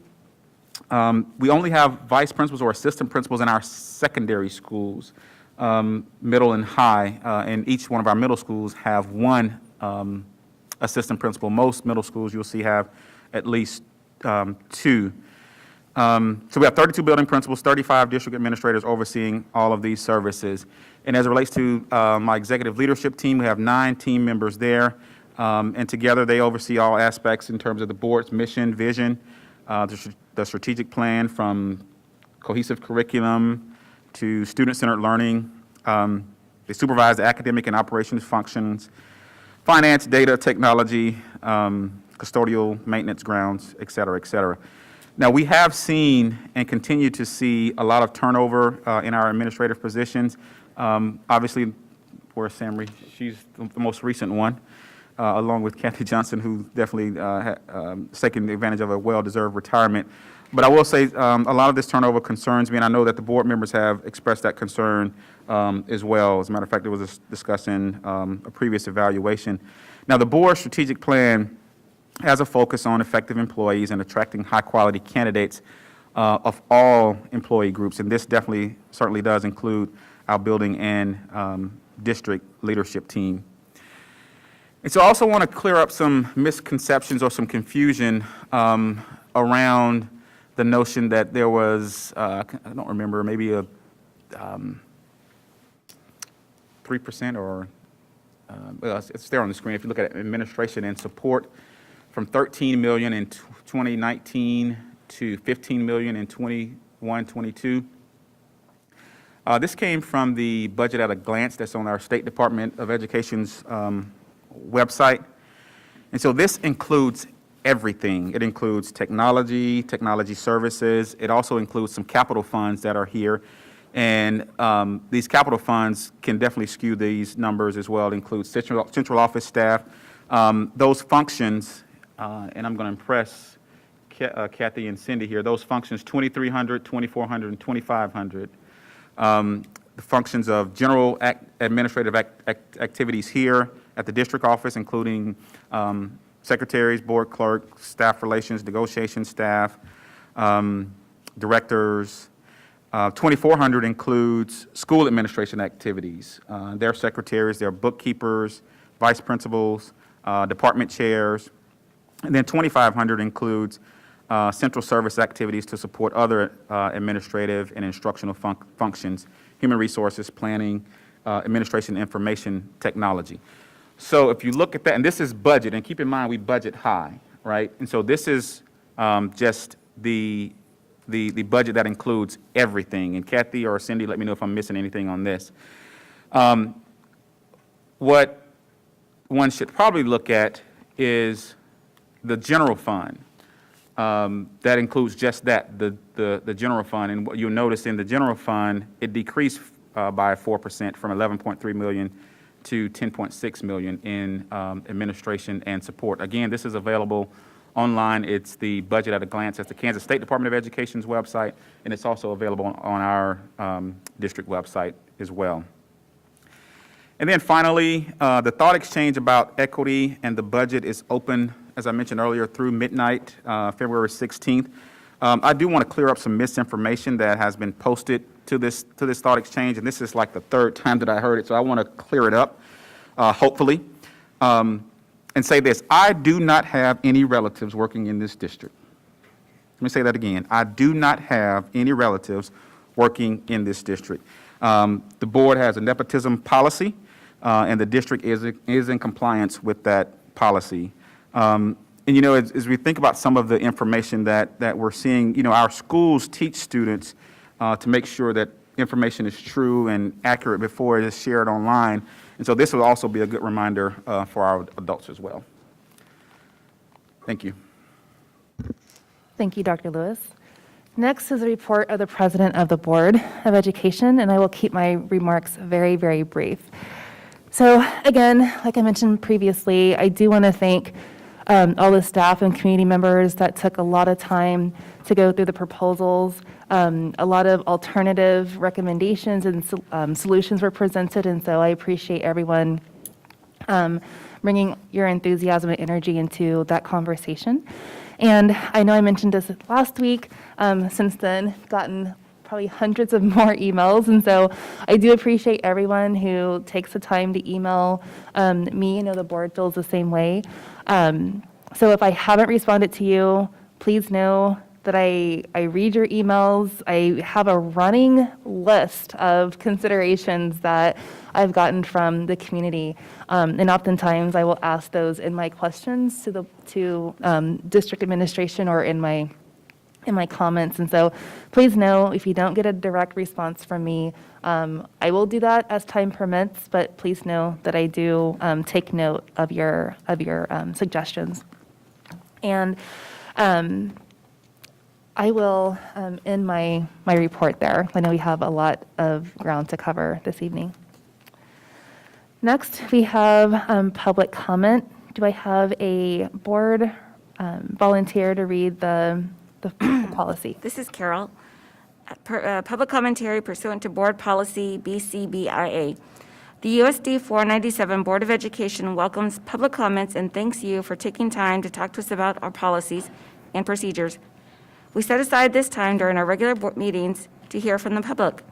This is your time to share your opinions. However, complaints about specific staff or students will be heard by the board in executive session in order to protect the privacy of the individuals to be discussed. While you are not required to share your contact information, we ask for that information so district staff or the board can follow up with any specific concerns you may have. The board president will invite comment on topics not included on the agenda at the beginning of each meeting.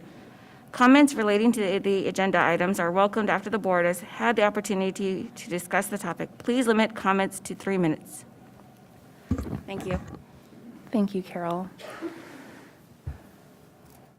So before we begin with in-person public comment, I do want to acknowledge that the board has received, looks like 10 videos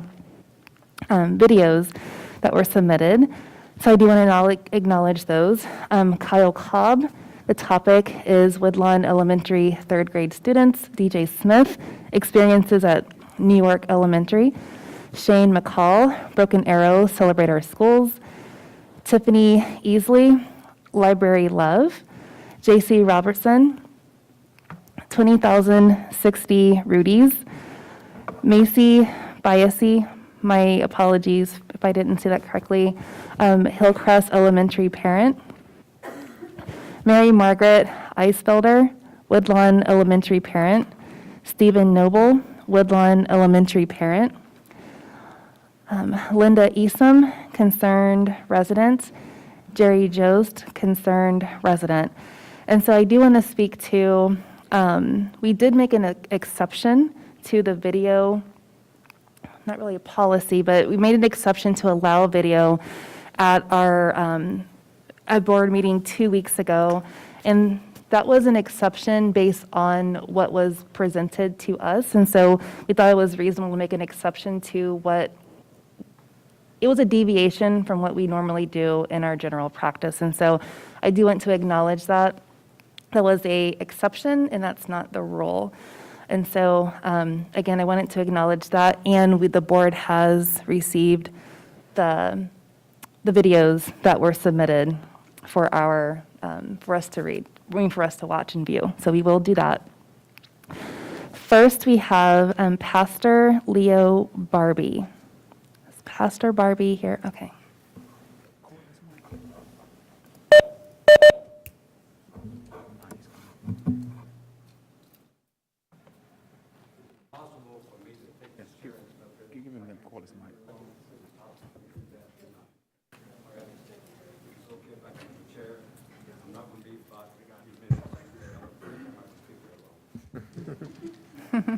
Where do you want it?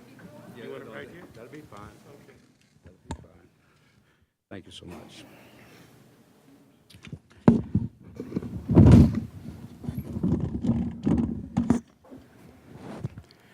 To the board, to Superintendent Lewis, to the board, I'm thankful for the opportunity to be able to just speak to you very briefly. And I just want to first introduce myself, say a few words to Superintendent Lewis, a few words, and a few words to you, and I will be out of your hair. I don't tend to understand all of the intricacies of what you have to deal with. I will say this, you are in our prayers and our concerns for this community. I'd first like to introduce myself. My name is Leo, Pastor Leo Barbie Jr., Victory Bible Church. I've been in the community for almost 46 years. I came here in 1976 with my wife, my late wife, and our 6 children. We've had all 6 of them to graduate from Lawrence High. My daughter was the first black homecoming queen in the history of the school. At present, we had 7 grandchildren to graduate from Lawrence High School. And at present, we have 1 granddaughter that's in middle school. My wife taught in this school district for 21 years at East Heights until it closed. She was then moved to finish at Sunset Elementary School. I've been down this road before, about 19 years ago, when the discussion came to close some of the schools. And what I did, not trying to put anybody down, I challenged our white pastors to come to the meeting. And they didn't, and I did not try to humiliate them. But I said to them these words: "You're not at the meeting because you live on the west side." Brother Comfort, who's gone home with the Lord, and I were the 2 that spoke. And I'm still concerned about this total community in which we live. This brief word to Superintendent Lewis. I'll say this without any apology, that I'm convinced that the Lord has brought you here. And I want to say to you, do not be intimidated to leave here. You've been here, been pointed, divine. I believe that God has brought you here from a divine appointment. And I say this, do not let anyone or anything intimidate you to leave this community, because you are a blessing. Scripture says, no weapon formed against you will prosper. I'm almost through. I was supposed to be run out of town 39 years ago, but I'm convinced that where God guides, He provides, and what He ordains, He sustains. And to the board, I say this to you.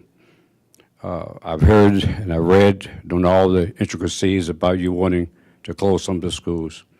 I commend you, however, I was somewhat disturbed, as I saw years ago, that most of the schools that were closed, considered closing, was not on the east side, west side, but they were on the east side. And this was the way it was some years ago. Let me say this in closing. All of the people in Lawrence, Kansas are important, not just those on the west side, not just those who are multimillionaires, not just those who have large homes and drive huge cars, not just those who have huge bank accounts and are influential in this community. For you see, beloved, all of those things are just stuff, and it's non-essential stuff. I've yet to see a Brinks truck following a hearse to the cemetery. And so I say to you, as you consider this total community, that the decisions you make, that you will make them for the total community and not just those on one section or side of town. This is Lawrence, Kansas. Thank you, and God bless you.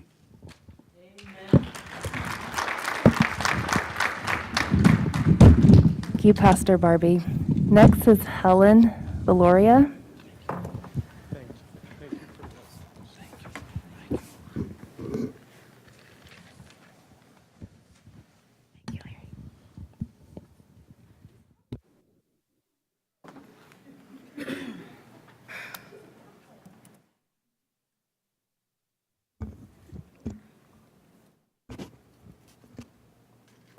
Okay, is this good? Can everyone hear?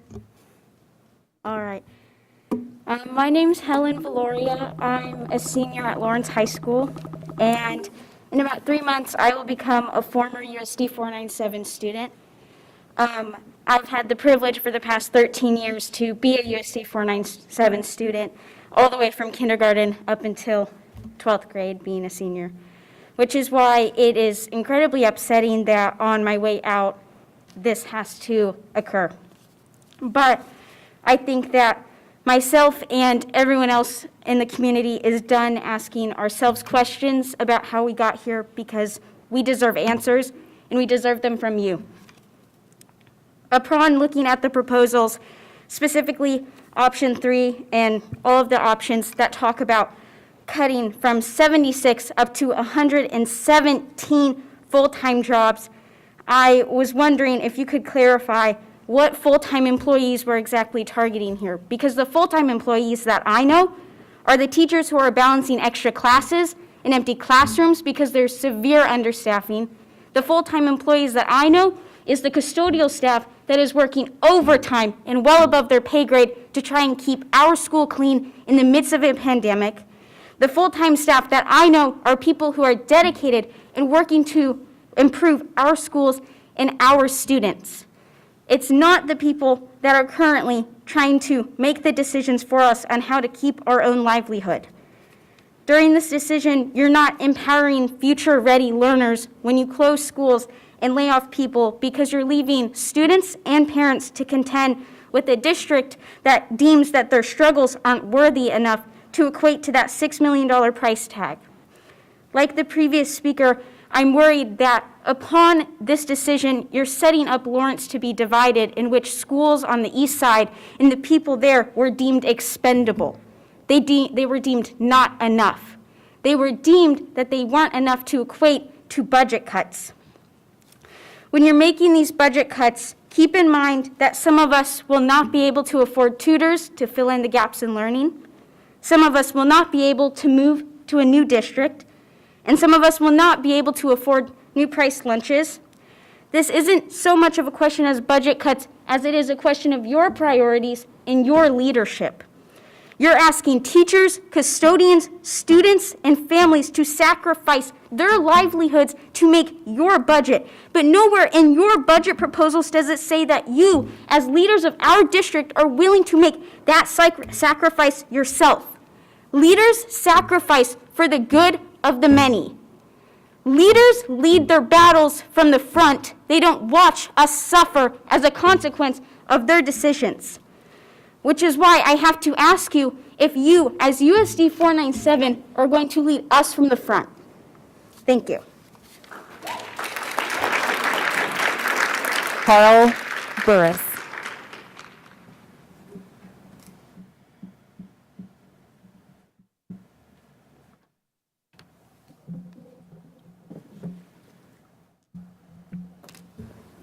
My name is Carl Burris. I'm a former Free State Firebird, a former Central Mustang, and a former New York Nova. I'm not up here to tell you to close schools or not. I am not up here to tell you how to do your job as a board or a superintendent. What I'm here to do is to tell you a testimonial of my experiences in some of those the less than schools. I am a former foster child who grew up in an abusive home. It was because of a small school that I was finally pulled from my abusive home and brought into foster care.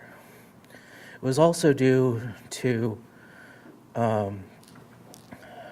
a small school that I had a principal care enough to say that I don't care where you place this kid, but know that he will not be moved or transferred out of Central Junior High School.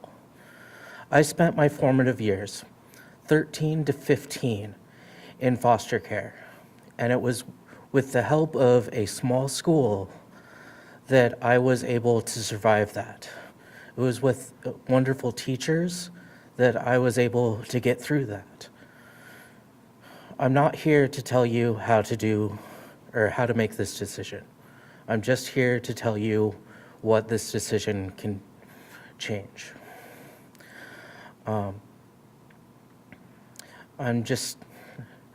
Today is the anniversary of my adoption, so just know that I chose to be here to speak to you rather than be with my father on my adoption anniversary. Thank you, and I will yield my time to the next speaker. Thank you, Carl, for sharing your story with us. Appreciate that. Molly Adams.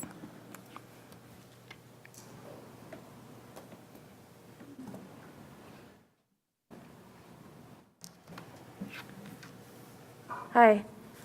I need to share what Lawrence schools have meant to my family. In the 90s, my dad was offered a new position, and we got to choose to relocate from Kentucky to either Houston or Lenexa.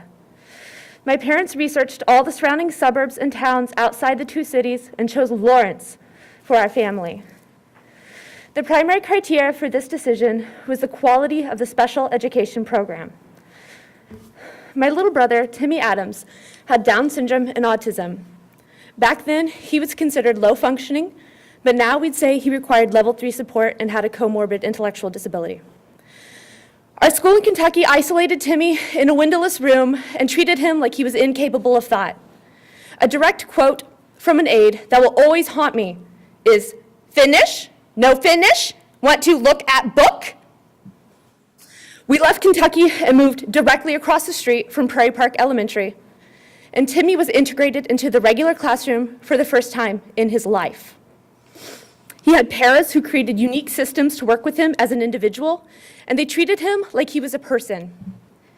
He was a delightful little boy, and he was finally accepted and valued at Prairie Park. Prairie Park is where he made his first friends. My mom will never forget opening the door to Travis and Skylar, assuming they were there to play with me, and being floored when they asked to play with Timmy. No one had asked to play with Timmy before. Lawrence is special like that. When Timmy's cancer returned for the third time, his school rallied around him. You can Google pennies for Timmy in the LJ world to learn more. When he died at age 11, he was surrounded by letters from his friends, and his para was by his side, for his final breath. Now I'm a mom, and my second grader is autistic. He is so much like Timmy, sometimes I see flashes of my brother in his face.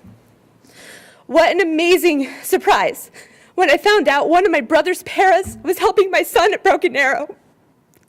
And she lives right around the corner from us. We see her on walks regularly. These connections don't happen accidentally. Neighborhood schools foster lasting, meaningful, real relationships, and Lawrence is better for them. Thank you for supporting the neighborhood schools that make Lawrence so special that my family chose USD 497 over all the districts around Houston and Kansas City. Thank you.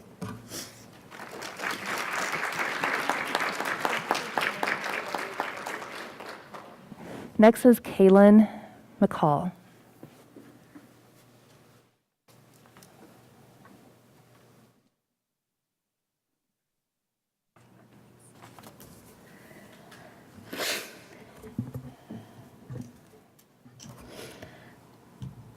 Can I go ahead? Okay. School board members, I am speaking on behalf of the Broken Arrow PTA, and we feel the community of Lawrence deserves more time to conduct in-depth analysis of our options that better serve the entire district. There are some points that we feel need to be made. Broken Arrow has the highest building capacity usage at 77.4% and the lowest cost per student at $5,067 of the elementary schools proposed for closure. It's curious that the district claims to be trying to find efficiencies, yet Broken Arrow was the only elementary school included for closure under the compromise option 2. Despite the fact that Broken Arrow is a Title I school, it has some of the highest performing scores in the district. The excellent culture of learning that exists at Broken Arrow is one that we cannot simply replicate by picking the kids up and moving them somewhere else. Not only does our school have a rich history behind us, but we're always striving to do better. Broken Arrow was accepted as a KSDE Apollo redesigned school and began training and planning in 2019. What a waste of the time that the teachers and staff have invested in this project, and what a loss to our students if these innovations would never be allowed to fully come to fruition if our school was closed. We also asked the school board to consider other issues specific to our Broken Arrow community. Broken Arrow has a high number of students that walk to school every day.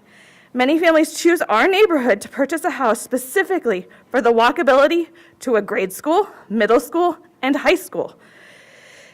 The proposed move of Broken Arrow students to Schwigler would require many of those walking elementary students to cross both Louisiana and 23rd Streets. We further asked the school board to consider the Indian Hills neighborhood our school draws from, which has a large aging population with many young families moving in.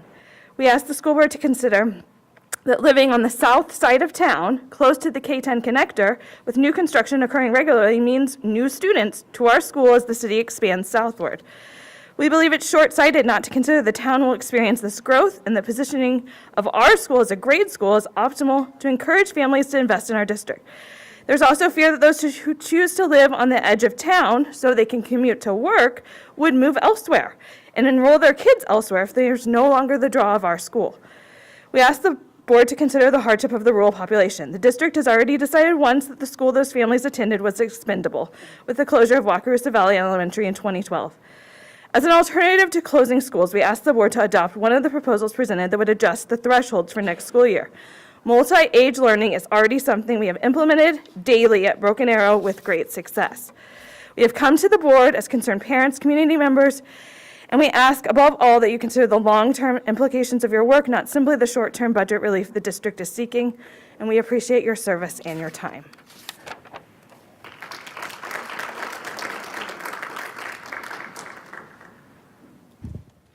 Next, Alicia Erickson.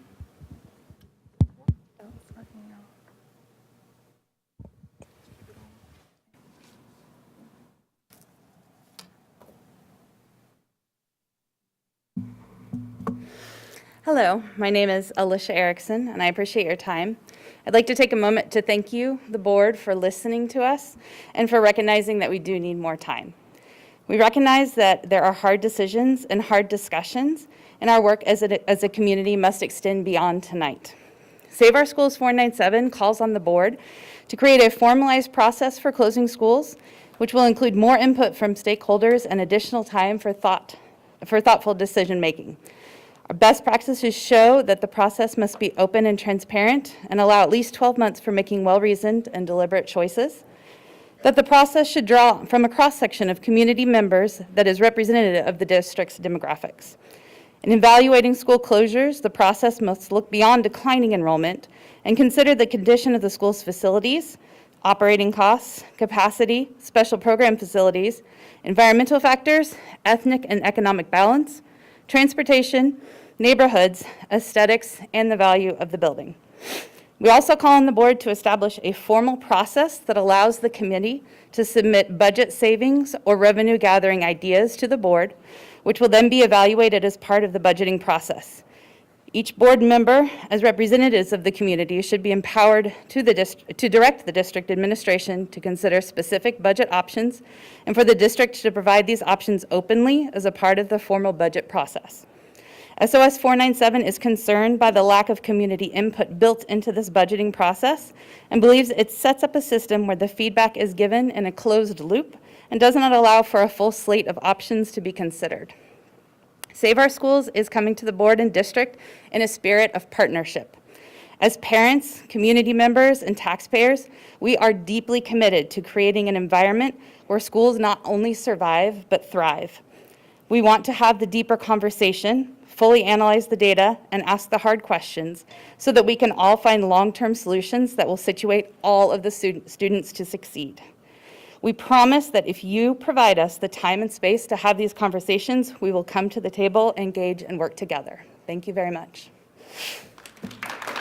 Thank you, Alicia. Next, Sarah Smith.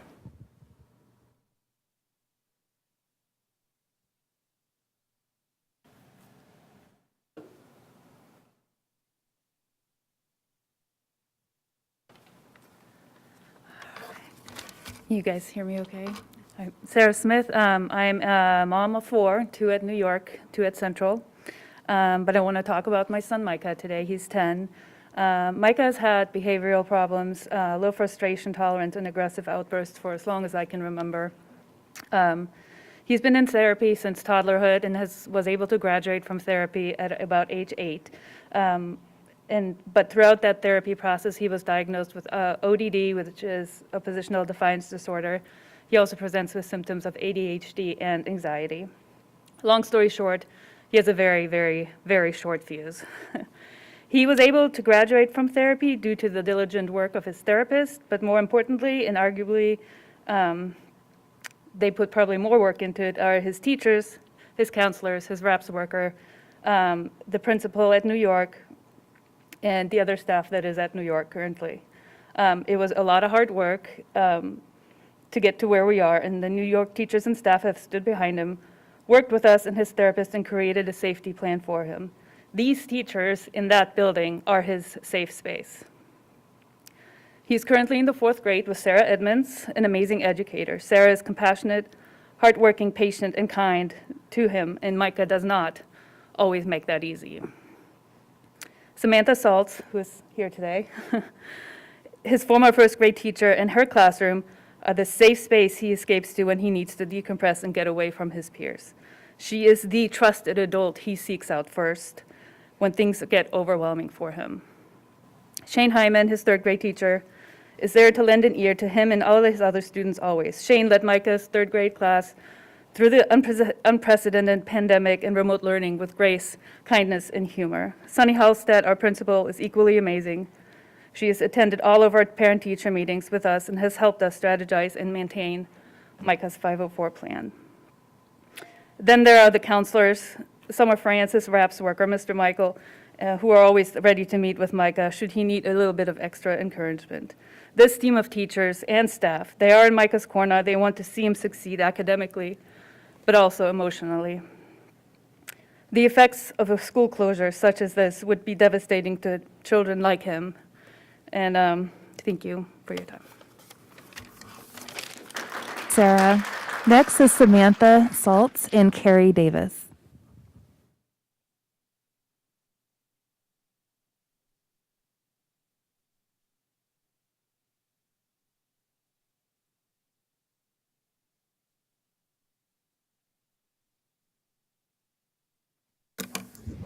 Hello.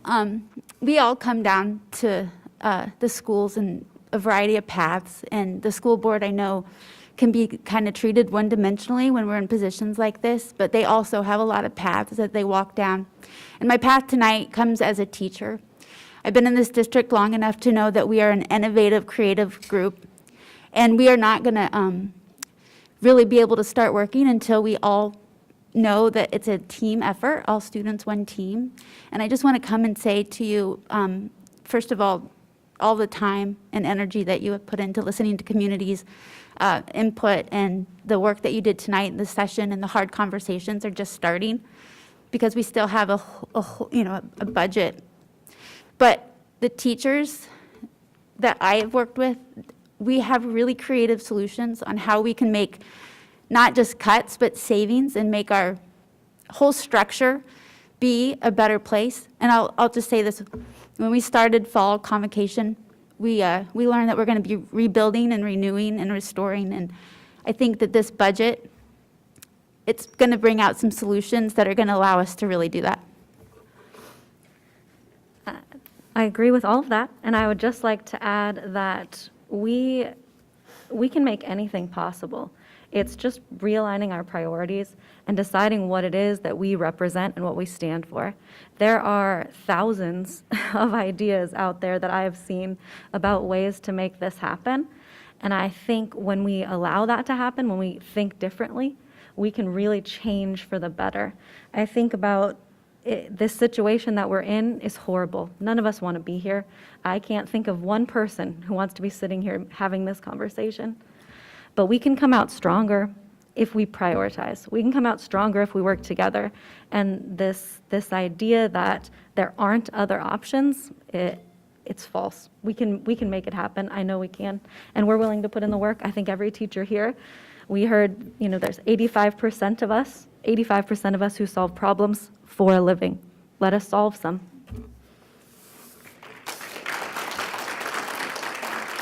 And Carrie. Next is KT Walsh.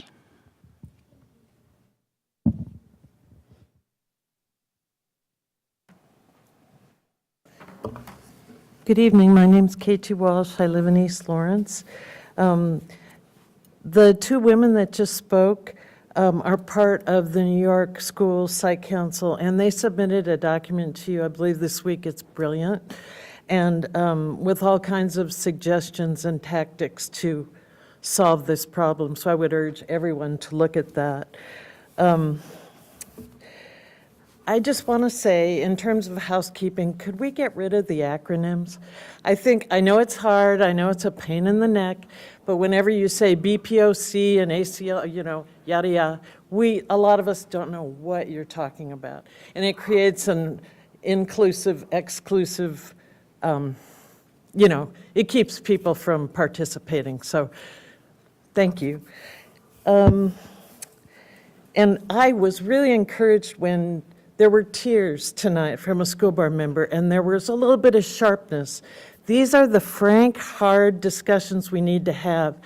And we need to just be open and stop being so polite, because we have some hard problems to work on. These are the frank, difficult conversations. Let's do it. Let's see. Oh, this is a little snarky, superintendent, but 11 years ago when Mark Fagan and Chuck Warner talked about closing schools, I respect Chuck Warner and Mark Fagan, but they very much are Chamber of Commerce business people and writer, and they were opposed. They wanted the schools to close. And so looking at them as a model for ideas is anathema to me. People on the east side didn't agree with them. So just for the record, let's see. We are so encouraged that you are not going to do the school closings this year. But as Alicia just said, now we need community involvement. The real work begins. I would also urge the school board and the superintendent to meet with Craig Owens, our city manager, because he has instituted a community engagement model that is working so well. It's all new. If there's a project that affects your neighborhood, your school, your family, You can get on board. They want to hear you from the outset. It's a top-down policy, and it's working, and that's what we need this next year to engage all of us in all these great ideas that are coming up to save money. And lastly, I know that each of you are just deeply committed and are taking this process very seriously. The short timeline has been maddening and frustrating and counter to a thoughtful process.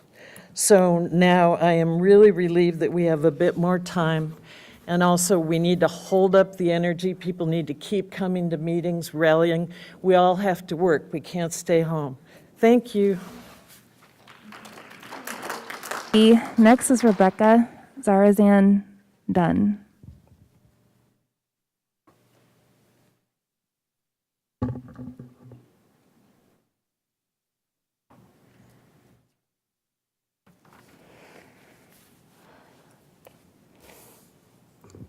Ooh. Well, thank you for all your careful work. School boards are making national headlines this past week. Book bans, mask mandates, curriculum content, and locally here in Lawrence, school closings. It is not an easy time to be on a school board. In reports of these mentioned debates, regardless of where I personally stand, what I consciously look for is what educators offer up as solutions. I do this because oftentimes it seems that the ideal pathway when analyzing optimal outcomes for the students, it's for analyzing optimal outcomes for the students they serve. During recent budget meetings, the district has not once projected student and educator outcomes. If we are an institution who believes in equity, start there, then determine budget cut values. Listen to our award-winning direct service educators. Doing so will paint a picture of optimal, long-term, effective scenarios for our students and the educators who serve them. Doing so will provide optimal student success in these district-wide decisions. This is a democratic process. You dear, brave board members were elected by the constituents of the city to provide equitable, student-centered education to our youth. Public education is the foundation of democracy. The Lawrence Public School District is founded in democracy. What are your constituents communicating to you? Yes, we have challenges ahead. We need to be united in our effort to make decisions that ensure the greatest outcome for the individuals impacted. This is your elected democratic commitment. Thank you for that commitment. The district has delivered 3 messy, rushed, incomplete packages. We must remember solutions are not bound by polarizing wrapping paper. Schools targeted for closure should be given the same amount of time and consideration in their closure as was put into their formation. In this budget crisis, what is the path of least resistance that will provide ideal support for our students and educators? What concerns and solutions have been provided by our educators and our community? The answer is there. Opportunity is there. The trust in the democracy of this district depends on it. Thank you for representing us. Next is Shannon Berquist.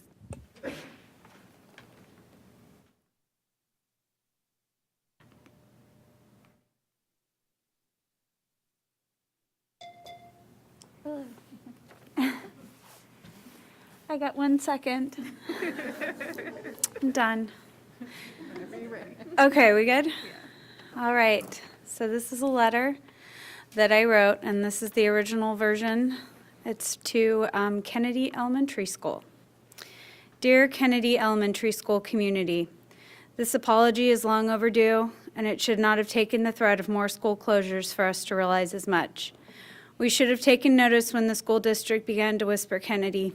We should have raised our voices and rallied at the district's front door when the district spoke Kennedy aloud. We should have done something, and most of us did not. We as a community failed the families of Kennedy Elementary School. We failed to support your school when it was threatened, and we failed to be there for you when it was taken. We were not listening when you spoke of your trauma.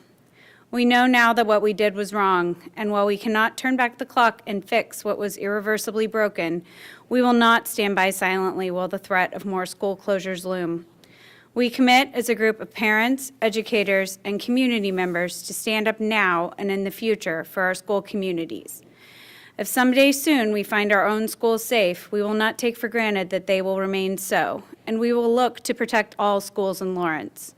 We will go forth to those who make the decisions for our state of Kansas, and we will demand that our public schools are funded fairly and fully. We may be small, but we are mighty, and we will do everything that is within our power to protect such a precious resource. We need our schools, and our schools need us, and it is the importance of that that brings us to you. We promise to do better in the future, not only for our own children, but for all of the children of Lawrence, Kansas. The Kennedy community is not gone, and you are not forgotten. And I would like to pose this question to the school board and the district. Will the district anonymously ask staff what they want in a meaningful and listening way and truly incorporate feedback from those at building level? Thank you. Christine Metz. Christine Metz.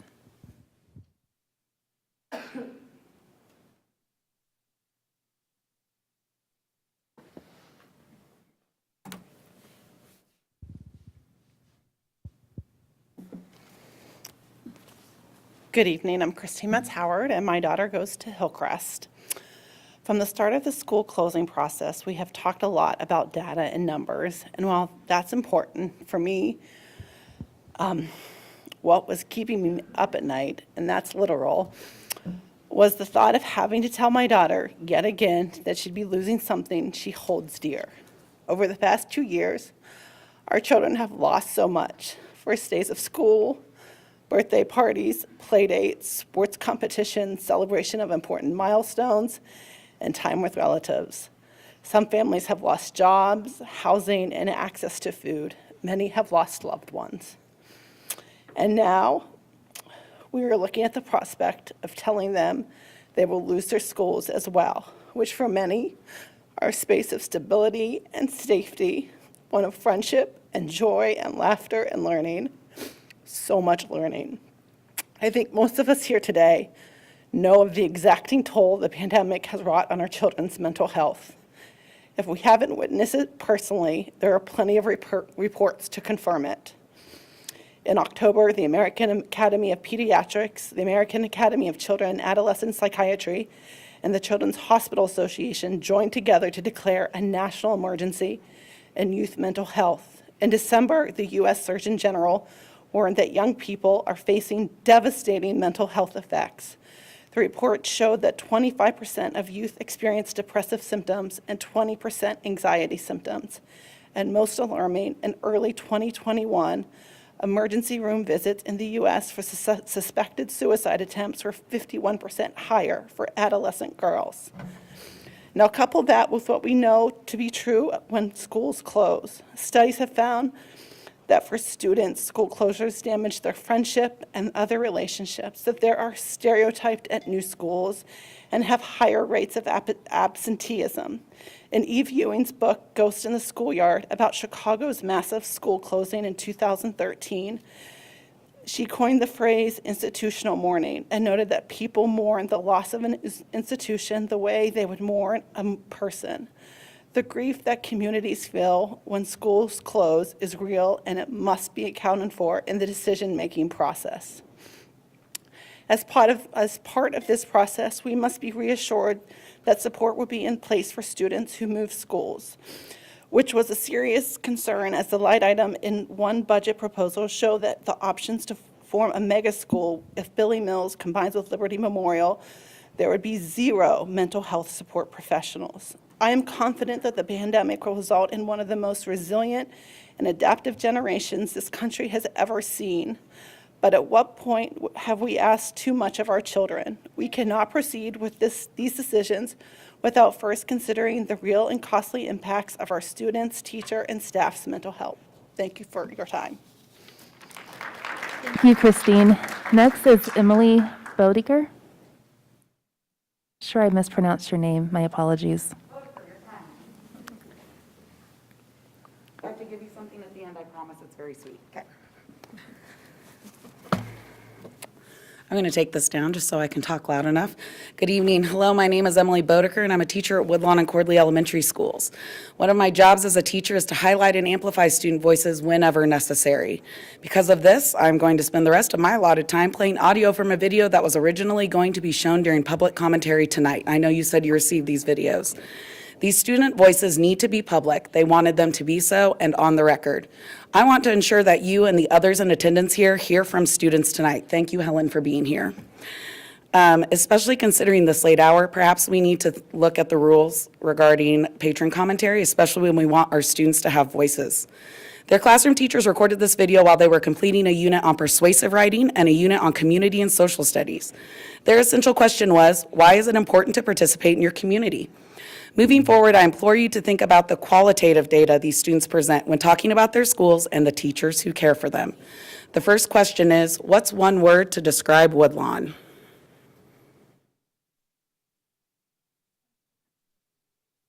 Oh no, wait. Hold up. I had it down so I wouldn't play it during anyone else's stuff. Okay. Family, friendly, caring, safe, love, home, family, safe, home, unique, Woodlawn is happy, polite, great, safe, fun, love, best, great, safe, amazing, happy, good.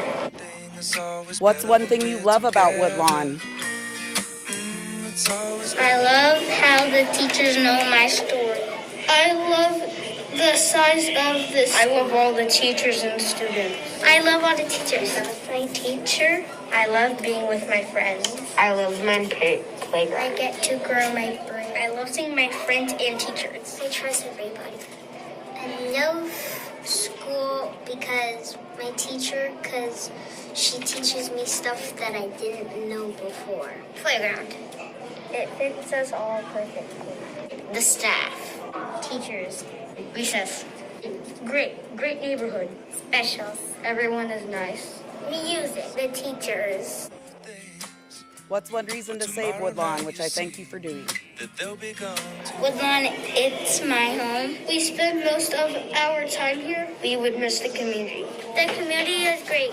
I would miss my friends. Our community needs us. This is where I get my education. Teachers know who we are. The students don't want to leave. To keep our family together. Because if you guys close, I'll have to drive far away. Also, this school is the closest to my house. The small size helps us learn. Because it's a really good school. I live so close to Thank you, this Emily. We have those videos.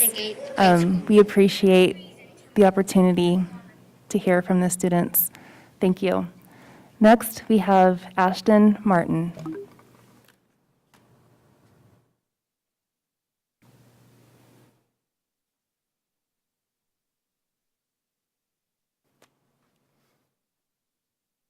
Can you all hear me okay? No? No? A little closer. A little bit? Is that better? Yeah. There we go. So I had prepared a bunch of numbers to talk about tonight, but given that the school closures are off the table, I think I might just kind of shift focus a little bit and forgive the rambling because this is all just off the cuff.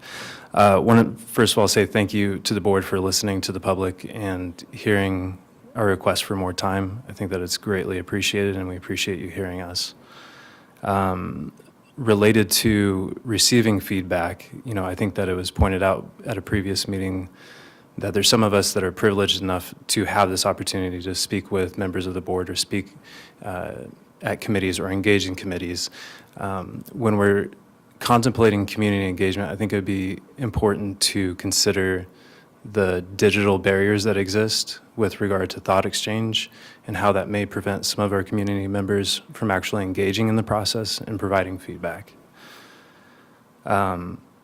I'd like to thank you for pulling school closures off the table, at least for this year, because I think that, as mentioned in previous comments, there are some serious issues facing us at the state level, and I would hope that many members of the public and members of the board continuing to engage in advocating for our district, for funding, to ensure that a difficult situation isn't made even worse.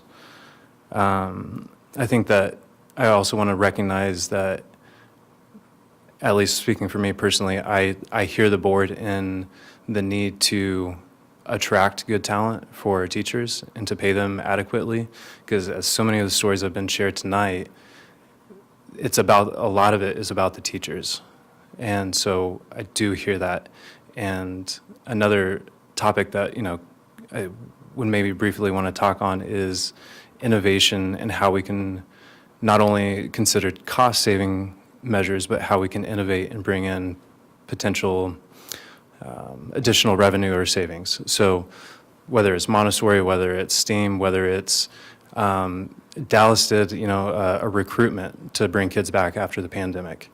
Something of that measure to increase student enrollment and not just find ourselves in a race to the bottom of how we can make do with less and less. In my day job, I work for a large utility scale renewable developer. We're in 34 states, multiple countries. Not trying to push this particular company, but just as an idea. Some school districts have taken the opportunity to install solar panels as well as utility scale batteries. And given that our utility costs are roughly $2.5 to $3 million a year, maybe this is something that we could consider as a long-term solution for cost savings. Thank you. Thank you, Ashton. Next, Bird.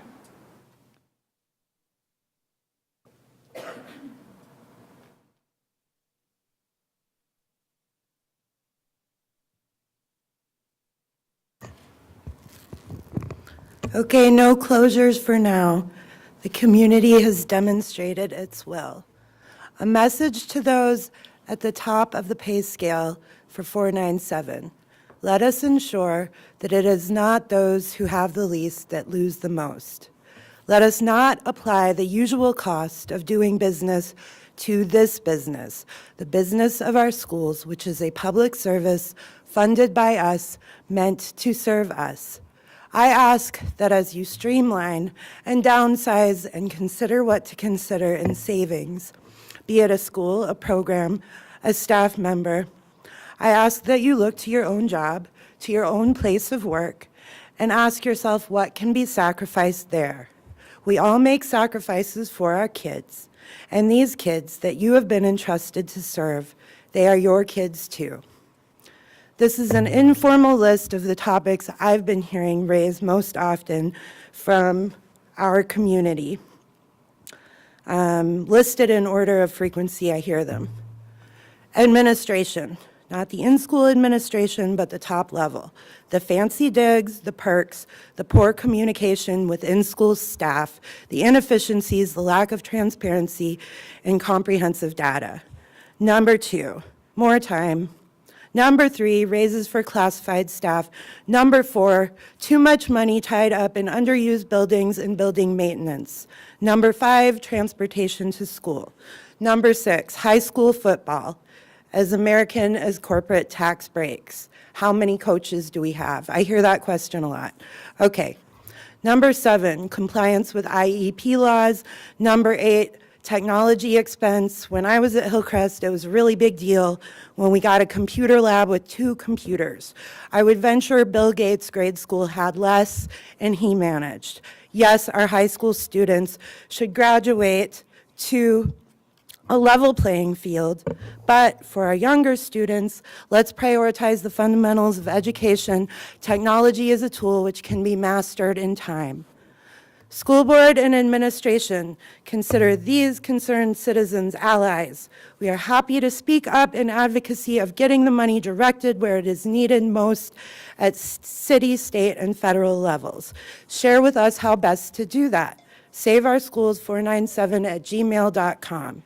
A question: if we don't already do this, can the district partner with Parks and Rec and/or other organizations, institutions to make use of existing programs and facilities for 4-credit electives for our students?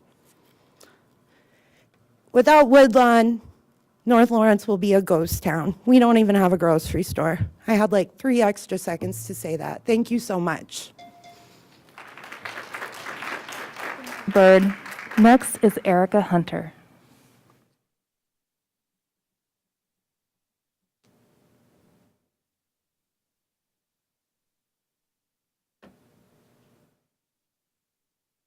Good evening. My name is Erica. I moved here in 1987 with my family from Kansas City, Kansas, because these were the best public schools. My dad worked in the maintenance department for over 34 years. When he retired in 2014, they hired 3 people to fill his job. 3. I'm not saying every administrator isn't worth their money, because I know it's hard to work in the school district. Not because I had great teachers all throughout Lawrence Public Schools. I became a teacher later myself, at the very school that I went to. At the one I started screwing up the most at, actually. It was like retribution. I had to come back and serve my time. And I did. And I started a garden there. And I quit over that garden. There was a nearly $1 million grant that was not being used correctly that I thought, because I didn't even know about it. And I started saying, that's not cool. I got fired from that position, a volunteer position that no one wanted to do in my school. I had been a French teacher, a math tutor, a substitute teacher, a Stuco leader, a yearbook coordinator. The reason I say let's look at administrative salaries is because as a teacher, there were many times where we had curriculum specialists come in and say, okay, each of you teachers, figure out a lesson plan to share with all the other teachers. Why are we paying someone to do what we already do? You have teachers here who tell you, I am here to help you, here are some resources, here are some ideas. Teachers are like that. Every single time they will work hard for you. See what they're saying. I hear some of you saying that your kids might not get some programs. They don't have like football in France. Did you know that? In other places in the world, they don't have school-funded football programs. We do still have activities for kids to do. Use your resources. I know it's hard, but each one of you voted no tonight on school closures, and I thank you. I think on some level that means to you that you know it's important not to rush this. From the bottom of my heart, I sincerely thank you very much, and the community for what you are doing. So moving forward, I know you're looking for how. How do we do this? Use your resources. You can do this. I am a parent now. My kids are going to enter Woodlawn next year, this fall, because you said no closures. Thank you. I will volunteer. I will do whatever I can. I will step up. I will give you ideas. Just listen. That's all you have to do next. We can do this together. Thank you. Thank you, Erica. Next is Susie Johannes.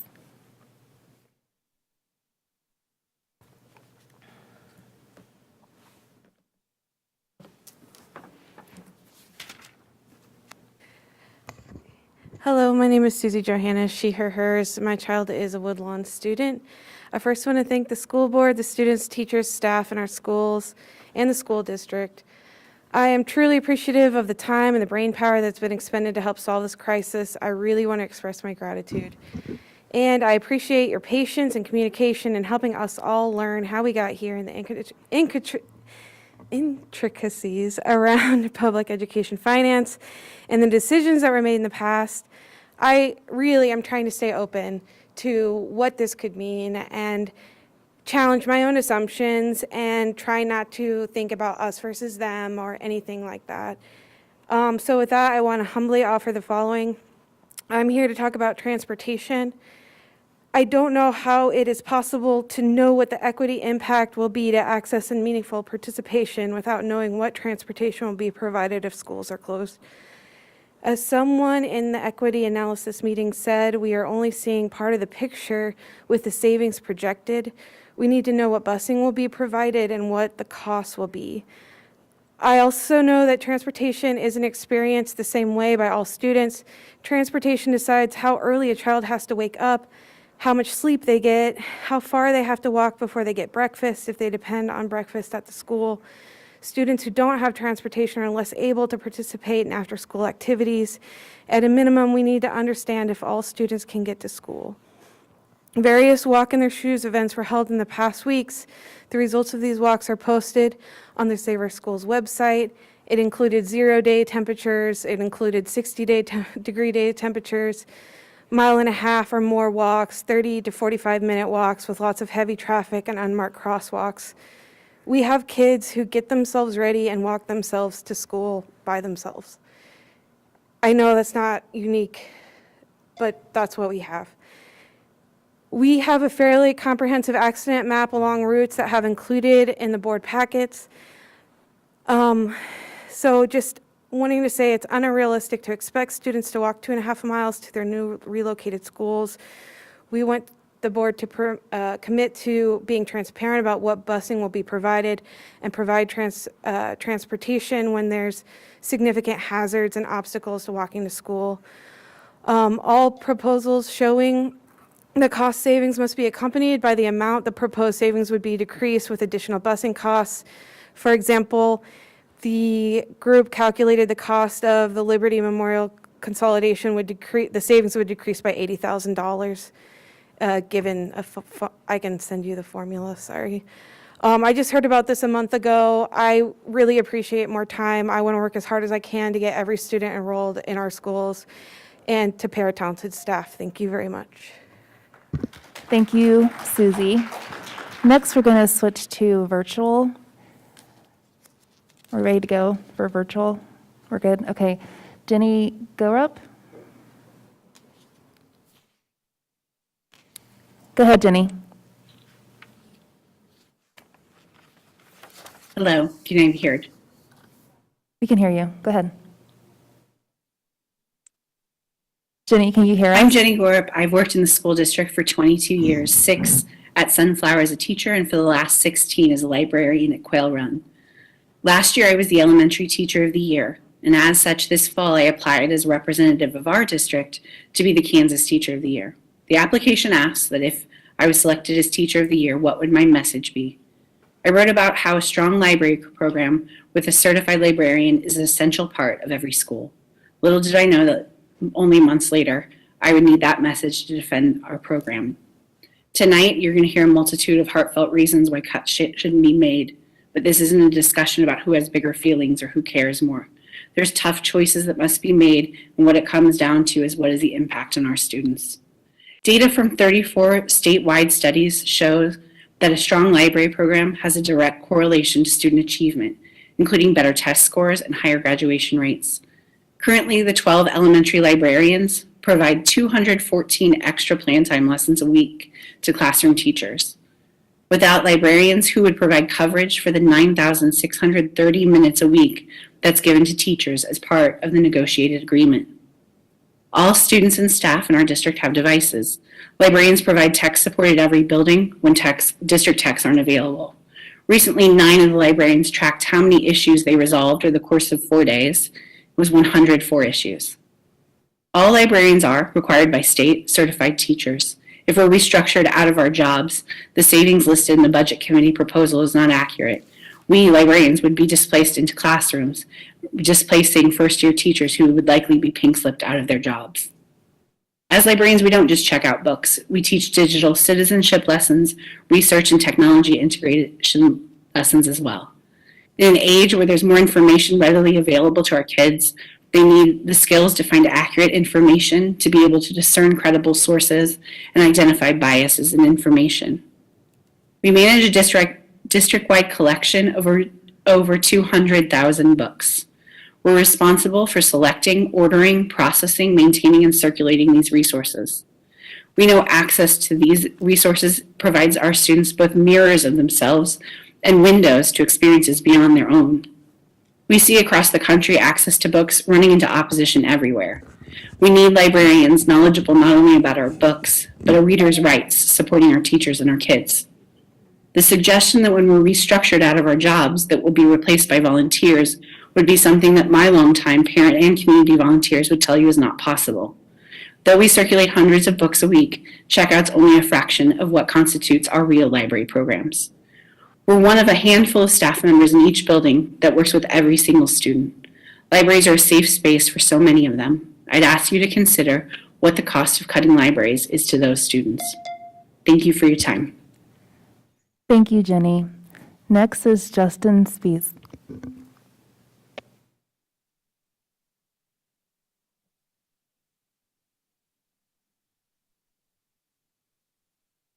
Is Justin available? Okay.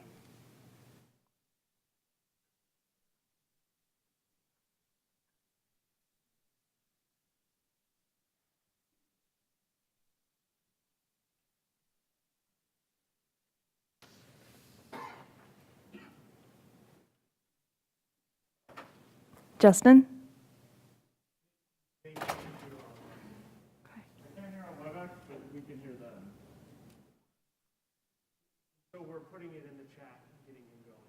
Okay. I see his picture now.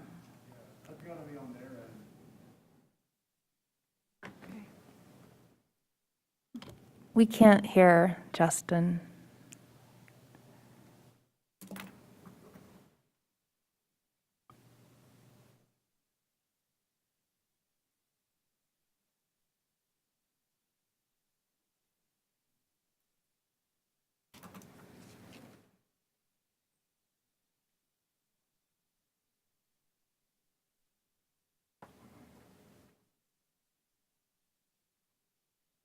Can you hear me now?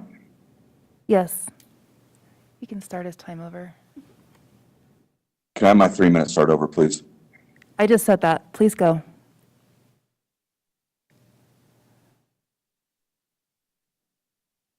Okay, hi, my name is Dr. Justin Spies. I have a PhD from Kansas State in human development. And I want to talk with you about a couple of words tonight. The words you guys are familiar with, and those words are empowerment and consent. And then a word you're not familiar with, courage. But before I do that, I just want to remind everybody that Dr. Anthony Lewis makes $236,530 a year. Just got a $10,000 raise last month from the board there. Another administrator there who's a county commissioner, his name is Patrick Kelly, makes $109,938 there. Dr. Spies, if you have comments about individual staff, it's not allowed. Thank you, Kelly. Can you hear me now?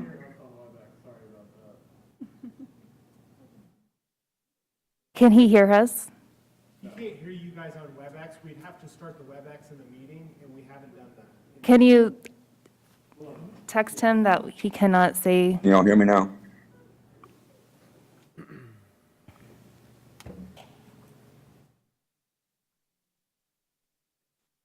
All right. Oh, okay, I got cut off because I was mentioning staff salaries.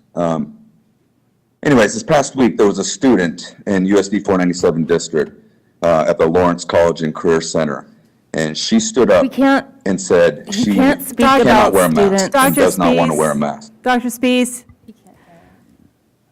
if you have a Yo, man, what complaint are you or guys doing? What are you individual guys doing comment about tonight? a student, we have to hear that in executive session. We're not allowed to talk about individual students. Why do you guys keep muting me, man? Stop muting me.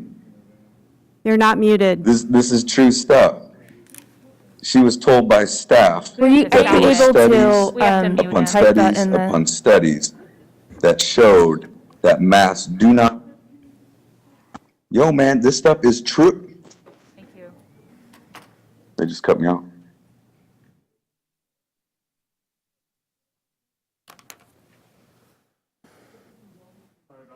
It's okay. Thank you.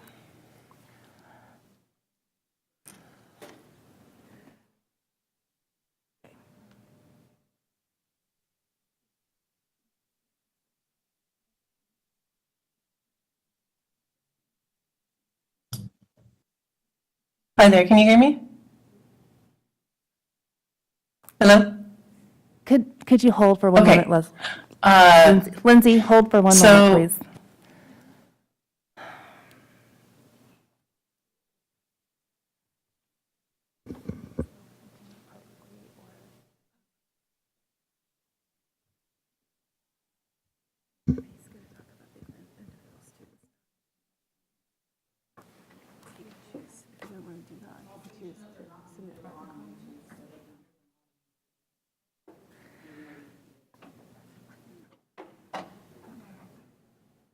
So can you tell Justin that if he has comments related to a specific person at all, that we can discuss that in executive session, or he can email the board? Okay. Yeah, we can't talk, he's out of the meeting. Okay.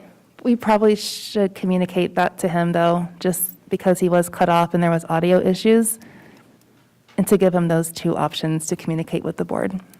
All right, thank you. Thank you, Shannon. Okay, Lindsay, you're up. Thank you. Okay, Lindsay. Yeah. Hi, can you hear me okay? Yes, we can. I hope so. Okay, thanks for your patience. WebEx has been troublesome with the audio. So first, thank you so much for taking school closures off the table for the year. I really appreciate that personally, and I know our community does also. So kind of shifting gears, I wanted to speak to you about a few ideas that have been generated by the community in regards to bringing money back into the district. This is rough. This is not the 3 minutes I had been prepared for, but I just want to mention a couple of things that jump out to mind that I'd like to share. Renewable resources is something that Ashton had mentioned, and the idea of kind of exploring with grant funds, especially ways to. Can you guys still hear me? I just Yes, got we another can. message. Can you guys still hear me? I just got another message. Okay. Okay, so renewable resources could bring money back into our school district, and maybe using grants to help offset that cost to get those going. A board member had mentioned magnet programs and mentioned the idea of an environmental magnet, which sounds phenomenal. I would like to know more about that exploration, and if looking into magnet programs is something that the school district would continue. I think it has a lot of potential to bring some people back into the district that might be looking other places. Small nitty-gritty things. In the conversations I've had in the past month, there are some paperwork issues that translate to money that I just wanted to call attention to. One in particular is the Household Economic Survey, and to make sure that that is in the hands of schools and parents so that that is the most equitable way to reach people, to get them to fill out all of our forms. Also, speaking with families who have transfer students, and a simple edit on the form to allow them to put in multiple schools that they would be interested in going to in the district, rather than waiting for a refusal letter before they're able to apply for another school. I know that seems small, but if we lose families because of it, we lose money because of it. Some others have mentioned recruitment. I think that that is kind of in partnership with why students have left, where they went, and when they're coming back into the district, that the district could use some more study on trying to bring those people back. Comprehensive boundary analysis is a big one that you all obviously know about and talk about. A couple more things, listening to teachers and bringing in anonymous surveys that are open-ended and available on the teacher's time so that they can express their true concerns and feelings and ideas, because they are idea generators. So something that I feel like Lindsay? I've noticed. Lindsay, you're at your 3 minutes. Thank you so much for taking the time to come speak with us this evening. Lindsay, thank you. Next is Sarah. Is it Rosalind?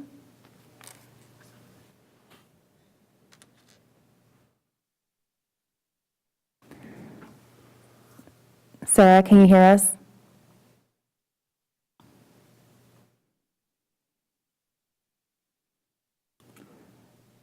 Sarah?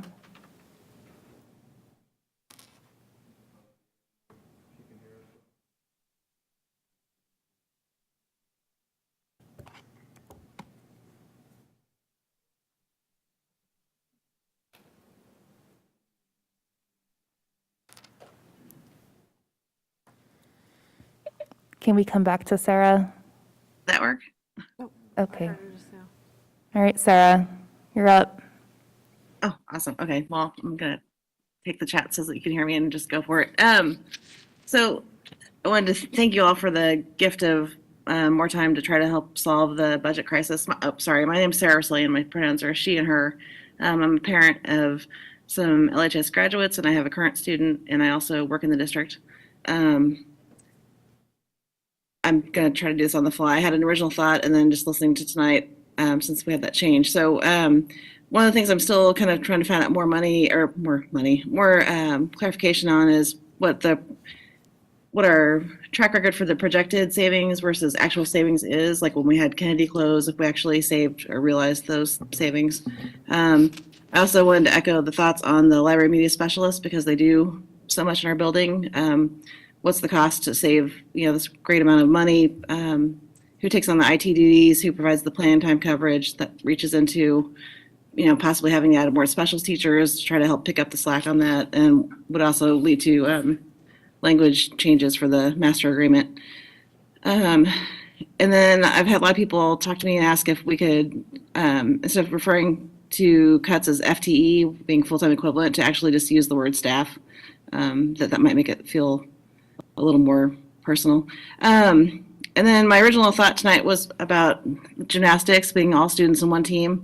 We've talked about mental health for students, providing opportunities for scholars. I would like to see a reduction spread across all of the sports rather than just cutting a team that has won state titles and had a coach of the year. There are 83 universities that have girls gymnastics programs with scholarship opportunities. There's an alphabetical list online from usagym.org that begins with the University of Alabama and includes Ivy League schools such as Brown and Yale. I read an article in the newspaper that talked about how the district knew that they'd be closing the program in the fall, so I was a little surprised when I looked at the recruiting page on our district website. And on page 20 of the Glow and Grow digital flip book that they're being used as a recruitment tool for new staff, we have that team featured on there. And so I just wanted to know why our team is good enough to brag about, but not good enough to keep. So thank you. Thank you so much, Sarah. My computer went to sleep, but I do know Sue is next. Okay.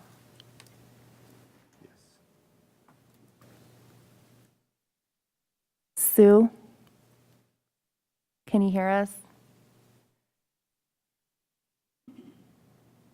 Hello? Yes, go ahead. Hi, my name is Sue Herrick. I wanted to speak to you tonight about the fact that we are living in madness. It is characterized by masks on faces, even on 2-year-old children, censorship, forced medication, the vax, and vax IDs just for starters. Let's take a break from madness for a moment and focus on Valentine's Day. Let's focus on love. A wise person once said something that stuck. She said, "Be the love that you are." That means every day, not just Valentine's Day. That brings me to where love is being manifested in Douglas County and where it is not being manifested. The not part is easy. We're in its midst in this meeting. Here, children are not loved. They are lost to this school board's greed. Love is being manifested by a group of protesters on the corner of this administration building. We protesters are standing out of love for children and liberty, while blindness for the well-being of children continues here at USD 497. We are doing our best to be the love that we are every day, especially around 3:30 to 6 o'clock. This has been going on for 6 months and will not stop until the draconian masking of children stops. The responses we receive are around 85% positive and rising as we make our stand. We are passionate, sometimes offensive, always unapologetic, and unrelenting in voicing our love for children and liberty. Dr. Lewis, all of you here tonight, be the love that you are and stop the madness. Unmask the kids in USD 497. Stop the vaccine clinics. Free our children. Happy Valentine's Day. Thank you, Sue. Next is Joe Herring. Joe's not there? Okay. All right. Krista Gentry.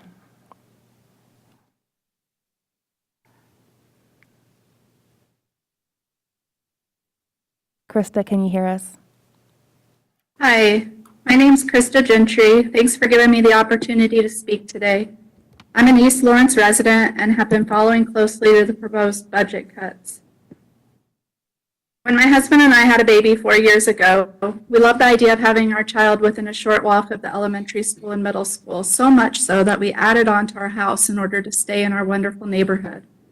I emailed you all recently and told you about our love for our neighborhood and neighborhood schools. I emailed you that we have continued to live in our neighborhood in order to avoid the large schools offered in larger cities and the walkability of our neighborhood. I also told you that we work in the Kansas City metro, and without the amenities that our neighborhood has to offer, we would likely move closer to our jobs. The majority of persons living in our neighborhood, however, don't have the option to move. They are the ones who are impacted the most negatively by the choices that you're faced with making. I'm appalled at how quickly this process has gone. It seems that proposals are rushed without fully vetting their implications. It seems that there are multiple budget-related committees, but the members are just there to give the appearance that there isn't one or two people driving the train. I'm pleading with you to slow the process down, and I'm thankful after hearing the meeting earlier tonight that you're choosing to do that. I urge you to examine all proposals, including those offered by the community, such as the one from the New York Site Council, and really consider long-term impacts on your decisions. Figure out who has left the district, why, and their plans to return. Examine revenue-generating options and ways to attract new students. Making permanent decisions based on a temporary situation is ill-advised. Thank you. Thank you, Krista. Brady Swenson.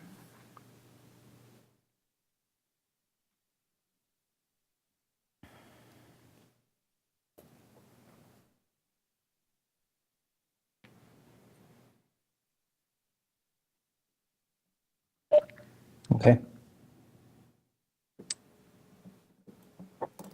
Hello, everyone. Dr. Lewis and the school board.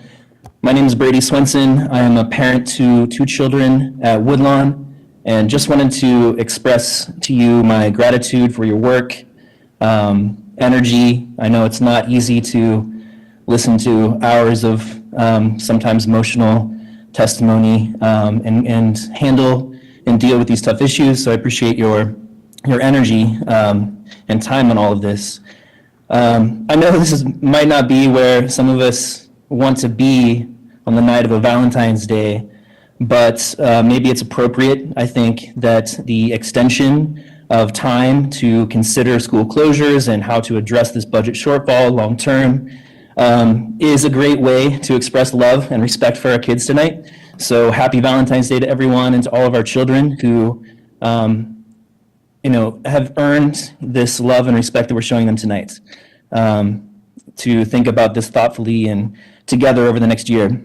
So most of my comments were going to be about that we really need more time for this to consider these decisions, and 1 month is just a ridiculous ask. So I really appreciate the sensible decision tonight. But since we're going to be having these conversations and have time for them now, I just want to spend a minute to highlight one concern that I have and consideration I want to make sure is on the table. as spreadsheets are flying around and numbers, are being bandied about, and obviously will continue to play a central role in this decision process. Some of the qualitative aspects of these decisions are really hard to capture and be mindful of throughout the process.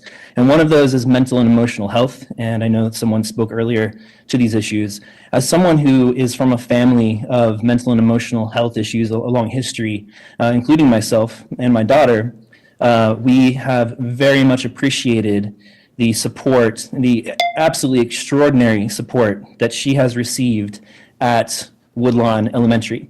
It's been, she's in 5th grade now. We've been through, basically know every single teacher in that building. They all know my daughter, and they know her struggles, and everyone there is united in supporting her in that entire building. It's an extremely safe place for her.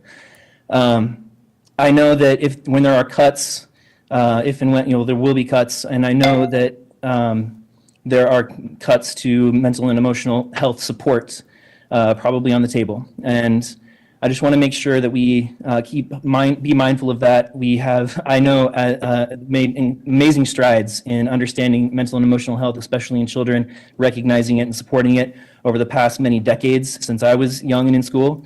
I just want to make sure that we continue to keep that momentum moving, forward when we're going through these closures. Kids need a counselor in school and amazing, safe places like neighborhood schools. So thank you for your time, and thank you for your energy and work here. Appreciate it. All right, thank you, Brady. Jill Groves.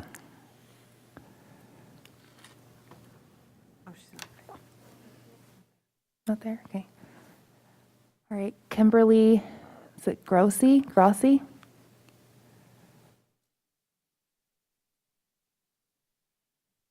Kimberly, can you hear us?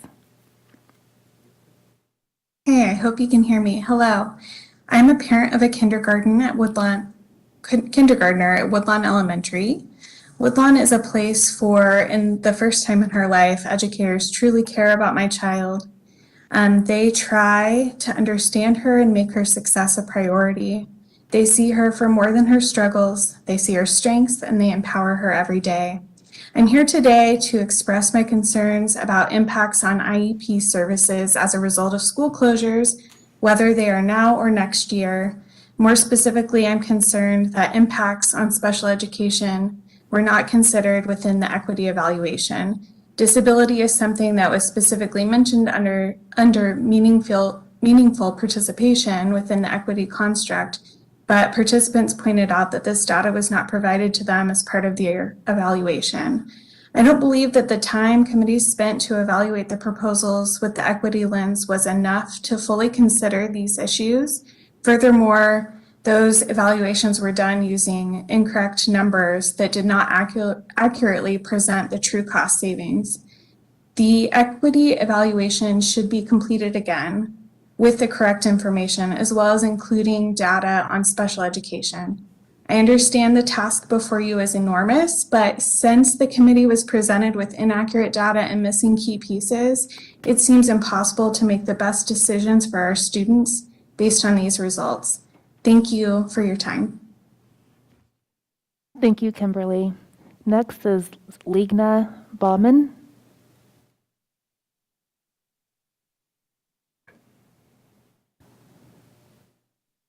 No? Okay. Amy Bauman? Yes, okay.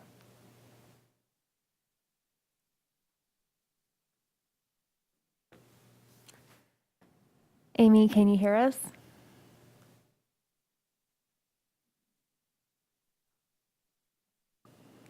Hi, I'm Amy Boffman. I have a daughter in the USB 497 school district. I've lived in Lawrence almost my whole life.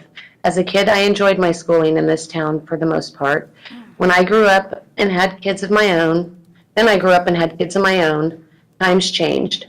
The government got its fingers in. First, No Child Left Behind, then Common Core.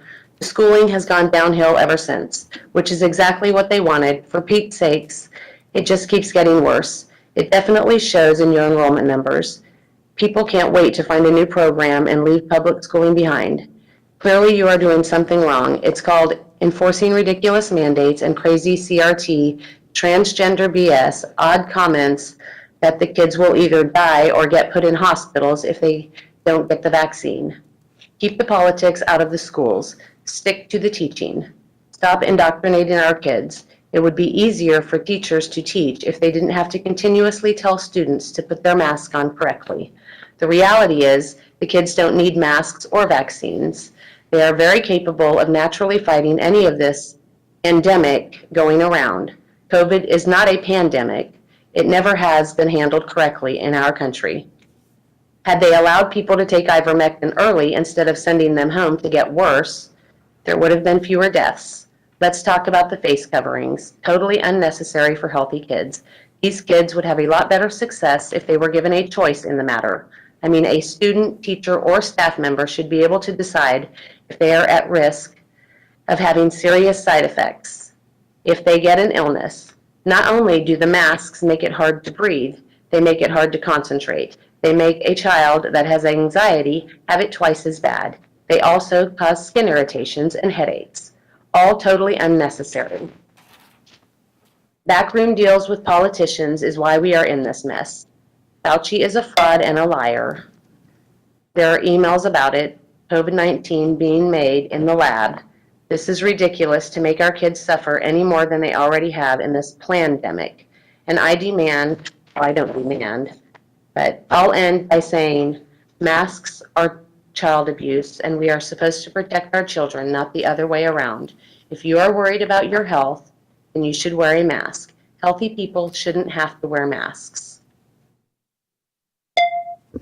Okay. Thank you, Amy. All right. Are we good? Okay.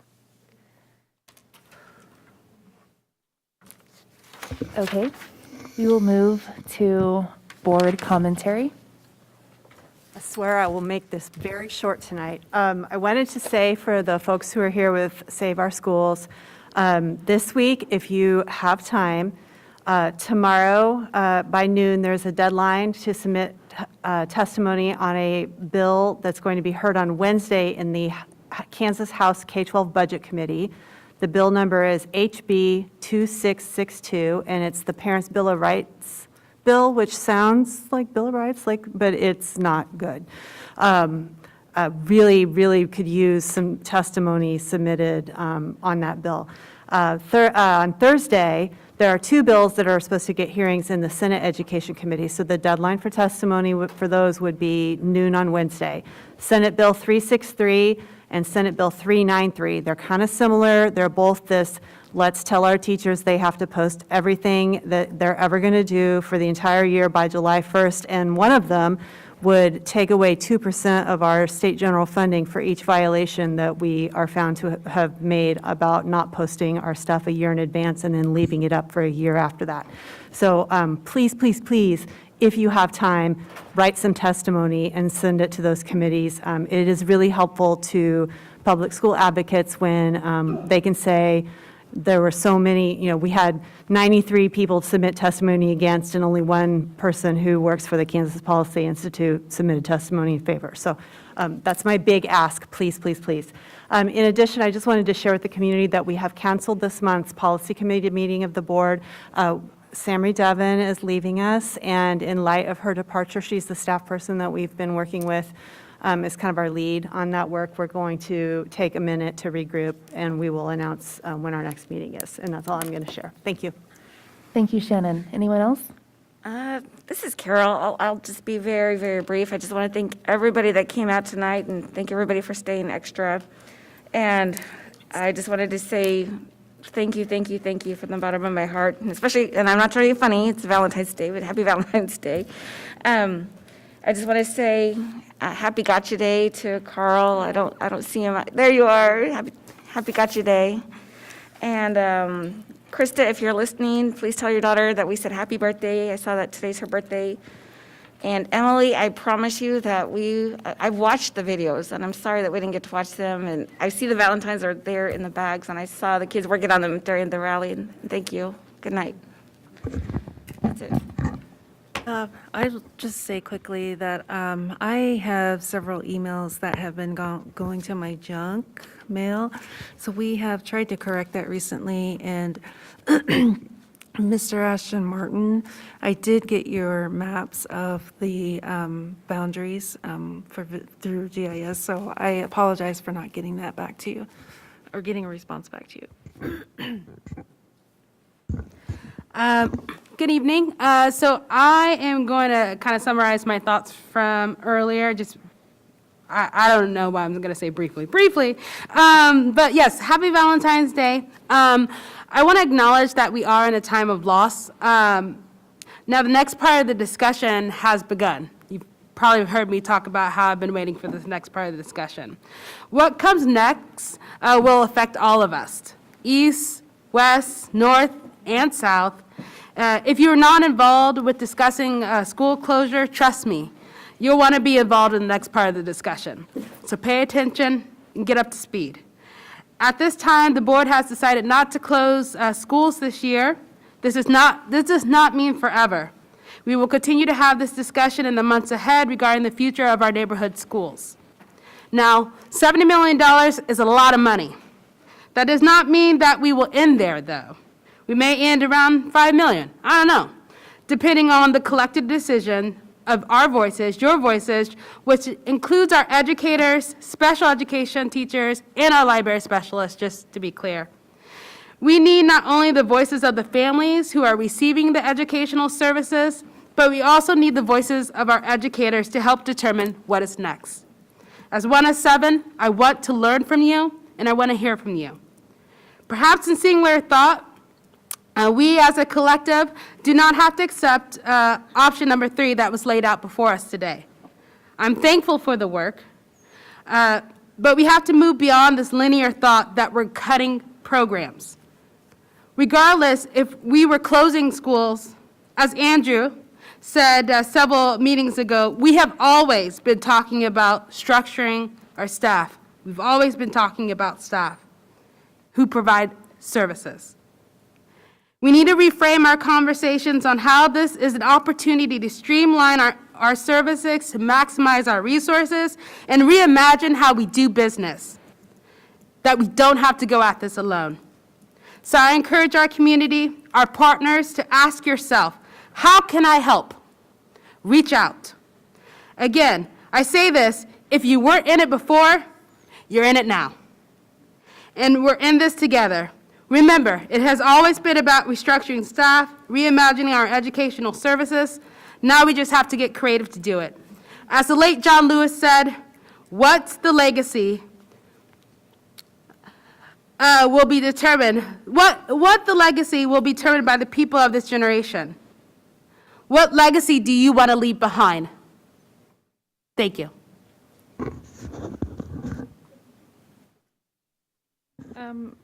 I'll be really quick. I just want to acknowledge a few things I heard this evening and some to-dos from me. So not as inspirational. Okay, thank you. So as a East Side resident, I'm not interested in a mega school, and I just want to, that phrase has come up a lot. We've talked about having a large singular school in our district. So as we move forward in the conversation, I want, as a single board member, I'm committing that is of zero interest to me. And that there are certain neighborhoods or certain schools that we've been talking about that I think have some structural issues as we move forward in the process. And the reason why I'm mentioning it, like for example, Woodlawn has the river, and perhaps we really wouldn't consider closing Woodlawn. So using that as an example, thinking about this process going on for another year and the amount of trauma that you all have experienced in the last couple of years around the pandemic. So it's true that I fought this fight 12 years ago, and it was a toll on my family and on my kids and all my energy and resources. It was a toll on my marriage, actually. We're still married. It worked out okay.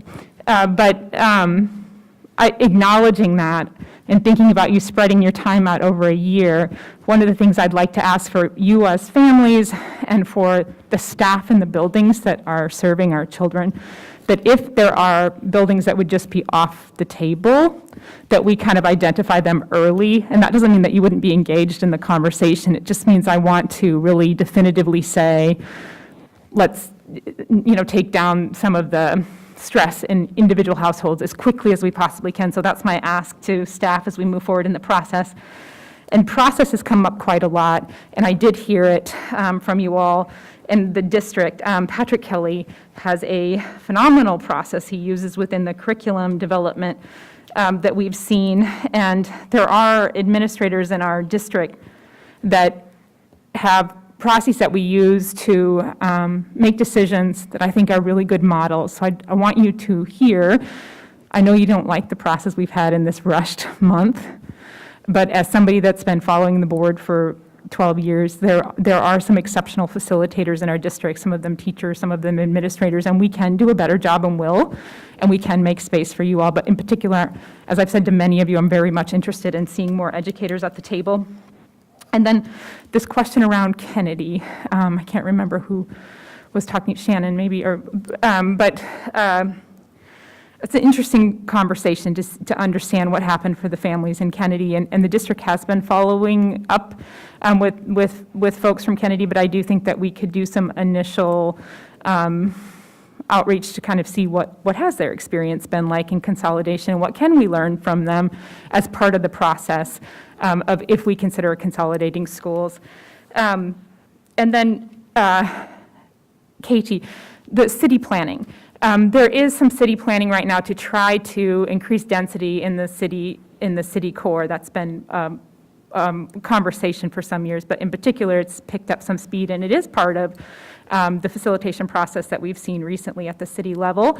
And that does speak to how do these schools impact their ability to attract folks into our neighborhood, into our side of town.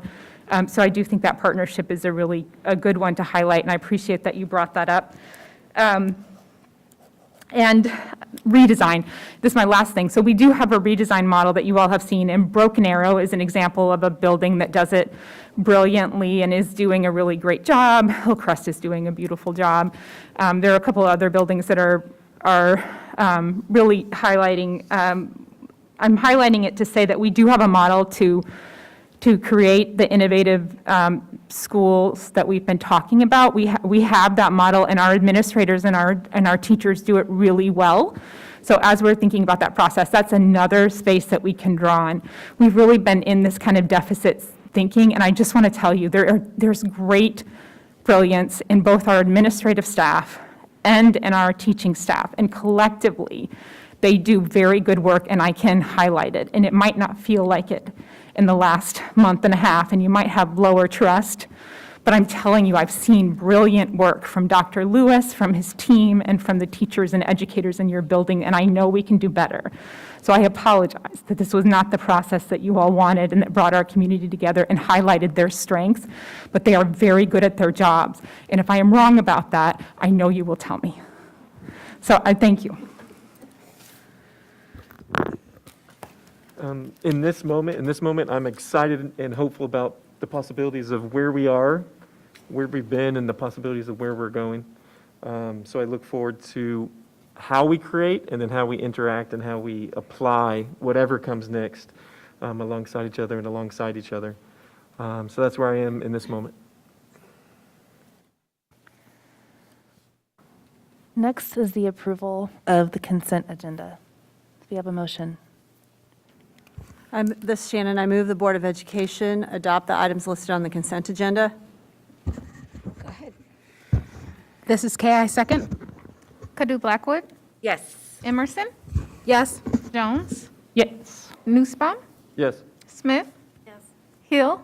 Yes. Kimball? Yes. Motion passes 7-0. Announcements, Dr. Lewis. No, at the 21st board meeting, we will have some type of budget update for the board. forward to kind of have some conversations with. Again, I want to thank all of our advisory groups that participated this past Wednesday night. Over 100 people here. Also thank all of our members of our Budget Program Evaluation Committee and all of our subcommittee for putting in a tremendous amount of work, as well as our district administrators as well. At the February 28th board meeting, we're looking to have Ann Ma, State Board Member Ann Ma, here to give us a legislative update. Thank you, Dr. Lewis. Do you have a motion to adjourn? This is Carol. I move to adjourn the meeting. You have a second? This is Kay, I second. Any discussion? All those in favor say aye. Aye. Those opposed say no. All right, motion carries.